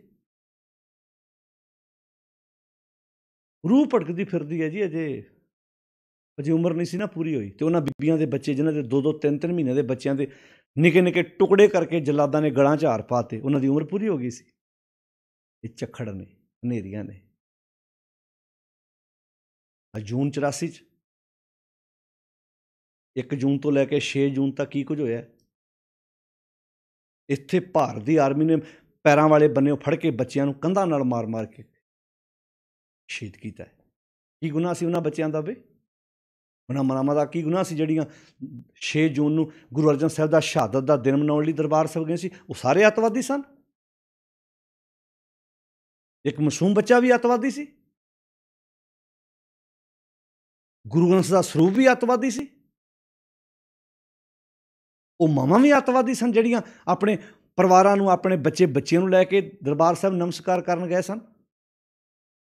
ਪੂਰੀ ਪਲੈਨਿੰਗ ਨਾਲ ਕੀਤਾ ਗਿਆ ਤੇ ਪੋਲੀਟੀਕਲ ਬੰਦਿਆਂ ਦੀ ਮਿਲੀ ਭੁਗਤ ਨਾਲ ਹੋਇਆ। ਮਖੌਟੇ ਪਾਏ ਹੋਏ ਨੇ। ਖੈਰ, ਇਹ ਤੇ ਬਾਣੀ ਦੀ ਵਿਚਾਰ 'ਚ ਗੱਲ ਆ ਗਈ, ਪਰ ਦਿਨ ਉਹ ਚੱਲ ਰਹੇ ਨੇ ਨਾ, ਗੱਲ ਨੂੰ ਸਮਝਿਓ। ਤੁਦੇ ਆਪੇ ਸ੍ਰਿਸ਼ਟ ਸਭ ਉਪਾਈ ਜੀ, ਤੁਦੇ ਆਪੇ ਸਿਰਜ ਸਭ ਗੋਈ। ਇਹ ਸਾਡੇ ਪੋਲੀਟੀਕਲ ਲੋਕਾਂ ਦੀਆਂ ਗੰਦੀਆਂ ਕਰਤੂਤਾਂ ਨੇ, ਜਿਹੜੇ ਆਪਣੇ ਭਰਾਵਾਂ ਦੀਆਂ ਕਹਿੰਦੇ ਸੀ ਸਾਡਿਆਂ ਉੱਤੋਂ ਦੀ ਟੈਂਕ ਲੰਘ ਕੇ ਜਾਣਗੇ, ਸਾਡੀਆਂ ਛਾਤੀਆਂ ਉੱਤੋਂ ਦੀ ਟੈਂਕ ਲੰਘ ਕੇ ਜਾਣਗੇ। ਆਪਣੇ ਭਰਾਵਾਂ ਦੀਆਂ ਲਾਸ਼ਾਂ ਤੇ ਪੈਰ ਰੱਖ ਕੇ ਬਾਹਰ ਆ ਗਏ। ਅੱਜ ਚੇਅਰਮੈਨੀਆਂ, ਅੱਜ ਸੀਟਾਂ ਬਦਲੇ ਲਾਲਾਂ ਸੁੱਟਦੇ ਪਏ ਨੇ। ਉਹੋ ਹੀ ਬੰਦੇ, ਬੜੇ ਬੜੇ ਫੈਡਰੇਸ਼ਨਾਂ ਦੇ ਆਗੂ ਅੱਜ ਪਾ ਕੇ ਨਾ ਗਲ 'ਚ ਗੋਟਾ ਤੇ ਜੈ ਮਾਤਾ ਦੀ ਕਰ ਰਹੇ ਨੇ, ਨਾਰੇ ਜਕਾਰੇ ਲਾ ਕੇ ਲੋਕਾਂ ਦੇ ਪੁੱਤ ਮਰਵਾ ਛੱਡੇ। ਚੱਪਲਾਂ ਚੱਟਦੇ ਪਏ ਲੀਡਰਾਂ ਦੀਆਂ। ਸ਼ਾਇਦ ਗੁਰੂ ਨਾਨਕ ਸਾਹਿਬ ਦਾ ਸ਼ਬਦ ਪੂਰਾ ਟੁਕਦਾ, ਹਰਨਾ ਬਾਜਾਂ ਤੈ ਸਿਕਦਾਰਾਂ, ਇਹਨਾਂ ਪੜ੍ਹਿਆ ਨਾਉ ਫੰਦੀ ਲੱਗੀ ਜਾਤ ਪਾਇਨ। ਜਾਤ ਭਰਾਵਾਂ ਨੂੰ ਫਾਹੀ ਲਾਉਣ ਦੀ ਪੜ੍ਹਾਈ ਕੀਤੀ ਸੀ ਇਹਨਾਂ ਨੇ। ਅੱਗੇ ਨਾ ਹੀ ਥਾਂ ਪਹਿਚਾਣੋ, ਜਿਹੜੇ ਭਰਾਵਾਂ ਦੀਆਂ ਛਾਤੀਆਂ ਤੇ ਪੈਰ ਰੱਖ ਕੇ ਆ ਗਏ, ਪਹਿਚਾਣੋ ਉਹਨਾਂ ਨੂੰ। ਅੱਜ ਵੀ ਪੰਥ ਦੇ ਨਾਂ ਤੇ ਤੁਹਾਨੂੰ ਲੁੱਟ ਰਹੇ ਨੇ, ਅੱਜ ਵੀ ਤੁਹਾਨੂੰ ਗੁੰਮਰਾਹ ਕਰ ਰਹੇ ਨੇ। ਖੈਰ, ਤੁਧ ਆਪੇ ਸਿਰਜ ਸਭ ਉਪਾਈ ਜੀ, ਤੁਧ ਆਪੇ ਸਿਰਜ ਸਭ ਗੋਈ, ਤੁਧ ਆਪੇ ਸਿਰਜ ਸਭ ਉਪਾਈ ਜੀ। ਆਪ ਹੀ ਕਾਇਨਾਤ ਨੂੰ ਪੈਦਾ ਕੀਤਾ ਹੈ, ਆਪ ਹੀ ਸ੍ਰਿਸ਼ਟੀ ਨੂੰ ਪੈਦਾ ਕੀਤਾ ਹੈ, ਆਪ ਹੀ ਉਹਦੇ ਹੁਕਮ 'ਚ ਉਤਪੰਨ ਹੋਈ ਹੈ। ਤੁਧ ਆਪੇ ਸਿਰਜ ਸਭ ਗੋਈ, ਉਹਦੇ ਹੁਕਮ 'ਚ ਹੀ ਨਾਸ਼ ਹੋਣੀ ਹੈ। ਉਹਨੂੰ ਕੋਈ ਦੂਸਰਾ ਤੀਸਰਾ ਮਹਿਕਮਾ ਰੱਖਣ ਦੀ ਲੋੜ ਨਹੀਂ ਸੀ। ਪੱਤੇ ਪੁਰਾਣੇ ਝੜ ਰਹੇ ਨੇ, ਨਵੇਂ ਆ ਰਹੇ ਨੇ। ਇਹ ਪ੍ਰਕਿਰਤੀ ਦਾ ਇੱਕ ਨੇਮ ਹੈ। ਬਸ ਤੂੰ ਆਪਣੇ ਆਪ ਨੂੰ ਉਹਦੇ ਸਾਂਚੇ 'ਚ ਢਾਲਣ ਦੀ ਕੋਸ਼ਿਸ਼ ਕਰ। ਜ਼ਿੰਦਗੀ ਨੂੰ ਸਵਾਰਨਾ ਵਿਗਾੜਨਾ ਇਹ ਤੇਰੇ ਆਪਣੇ ਹਿੱਸੇ ਆਉਂਦਾ ਹੈ। ਆਓ ਜ਼ਿੰਦਗੀ ਨੂੰ ਸਵਾਰਨ ਵਾਸਤੇ ਪਾਤਸ਼ਾਹ ਕੀ ਕਹਿੰਦੇ ਨੇ, ਜਨ ਨਾਨਕ ਗੁਣ ਗਾਵੇ ਕਰਤੇ ਕੇ ਜੀ। ਨਾਨਕ ਜਨ ਉਹਦੇ ਗੁਣ ਗਾਉਂਦਾ, ਕਿਹਦਾ? ਕਰਤੇ ਕੇ ਜੀ ਜੋ ਸਭ ਸੇ ਕਾ ਜਨੋਈ, ਜਿਹੜਾ ਸਾਰਿਆਂ ਦਾ ਜਾਣਨਹਾਰ ਹੈ, ਜੋ ਸਭ ਕੁਝ ਪੈਦਾ ਕਰਨ ਵਾਲਾ ਹੈ, ਜੋ ਸਭ ਕੁਝ ਬਣਾਉਣ ਵਾਲਾ ਹੈ, ਜਿਹਦੇ ਹੁਕਮ 'ਚ ਸਭ ਕੁਝ ਚੱਲ ਰਿਹਾ ਹੈ। ਆਓ ਆਪਣੇ ਆਪ ਨੂੰ ਉਹਦੇ ਹੁਕਮ 'ਚ ਤੋਰ ਕੇ ਆਪਣੇ ਜੀਵਨ ਨੂੰ ਖੂਬਸੂਰਤ ਬਣਾਉਣ ਦਾ ਯਤਨ ਕਰੀਏ। ਸਾਧ ਸੰਗਤ ਜੀ, ਧੰਨ ਗੁਰੂ ਰਾਮਦਾਸ ਪਿਤਾ ਮਹਾਰਾਜ ਜੀ, ਜਿਨ੍ਹਾਂ ਦੀ ਰਸਨਾ ਤੋਂ ਉਚਾਰਨ ਕੀਤੀ ਹੋਈ ਹੈ ਬਾਣੀ ਸੋ ਪੁਰਖ ਦਾ ਪਹਿਲਾ ਸ਼ਬਦ ਆਪਾਂ ਅੱਜ ਸਮਾਪਤ ਹੁੰਦਾ ਹੈ। 5 ਪਦਿਆਂ ਦਾ ਇਹ ਸ਼ਬਦ ਸੀ। 5ਵੇਂ ਪੰਦ ਦੀ ਆਪਾਂ ਵਿਚਾਰ ਇੱਥੇ ਸਮਾਪਤ ਕਰਦੇ ਹਾਂ। ਇਸ ਤੋਂ ਬਾਅਦ ਅੱਗੇ ਫਿਰ ਗੁਰੂ ਰਾਮਦਾਸ ਪਿਤਾ ਦਾ ਹੀ ਸ਼ਬਦ ਹੈ ਰਾਗ ਆਸਾ ਦੇ ਵਿੱਚ। ਉਸ ਤੋਂ ਬਾਅਦ ਤੀਸਰਾ ਸ਼ਬਦ ਜਿਹੜਾ ਸੋ ਪੁਰਖ ਬਾਣੀ ਦਾ ਗੁਰੂ ਨਾਨਕ ਸਾਹਿਬ ਦਾ ਹੈ, ਅਤੇ ਚੌਥਾ ਸ਼ਬਦ ਗੁਰੂ 5ਵੇਂ ਪਾਤਸ਼ਾਹ ਦਾ। ਆਪਾਂ ਇੱਦਾਂ ਹੀ ਰਲ ਮਿਲ ਕੇ ਵਿਚਾਰਾਂ ਸਾਂਝੇ ਕਰਦੇ ਜਾਣਾ। ਧੰਨਵਾਦ ਸਾਰਿਆਂ ਦਾ। ਤੁਸੀਂ ਵਕਤ ਕੱਢ ਕੇ ਰੋਜ਼ਾਨਾ ਬਾਣੀ ਸੁਣਦੇ ਹੋ। ਪੜ੍ਹੋ, ਸਮਝੋ, ਵਿਚਾਰੋ ਅਤੇ ਆਪਣੀ ਜ਼ਿੰਦਗੀ ਨੂੰ ਬਾਣੀ ਮੁਤਾਬਕ ਢਾਲਣ ਦਾ ਯਤਨ ਕਰੀਏ। ਸਾਰਿਆਂ ਦਾ ਧੰਨਵਾਦ ਜੀ। ਵਾਹਿਗੁਰੂ ਜੀ ਕਾ ਖਾਲਸਾ, ਵਾਹਿਗੁਰੂ ਜੀ ਕੀ ਫਤਿਹ।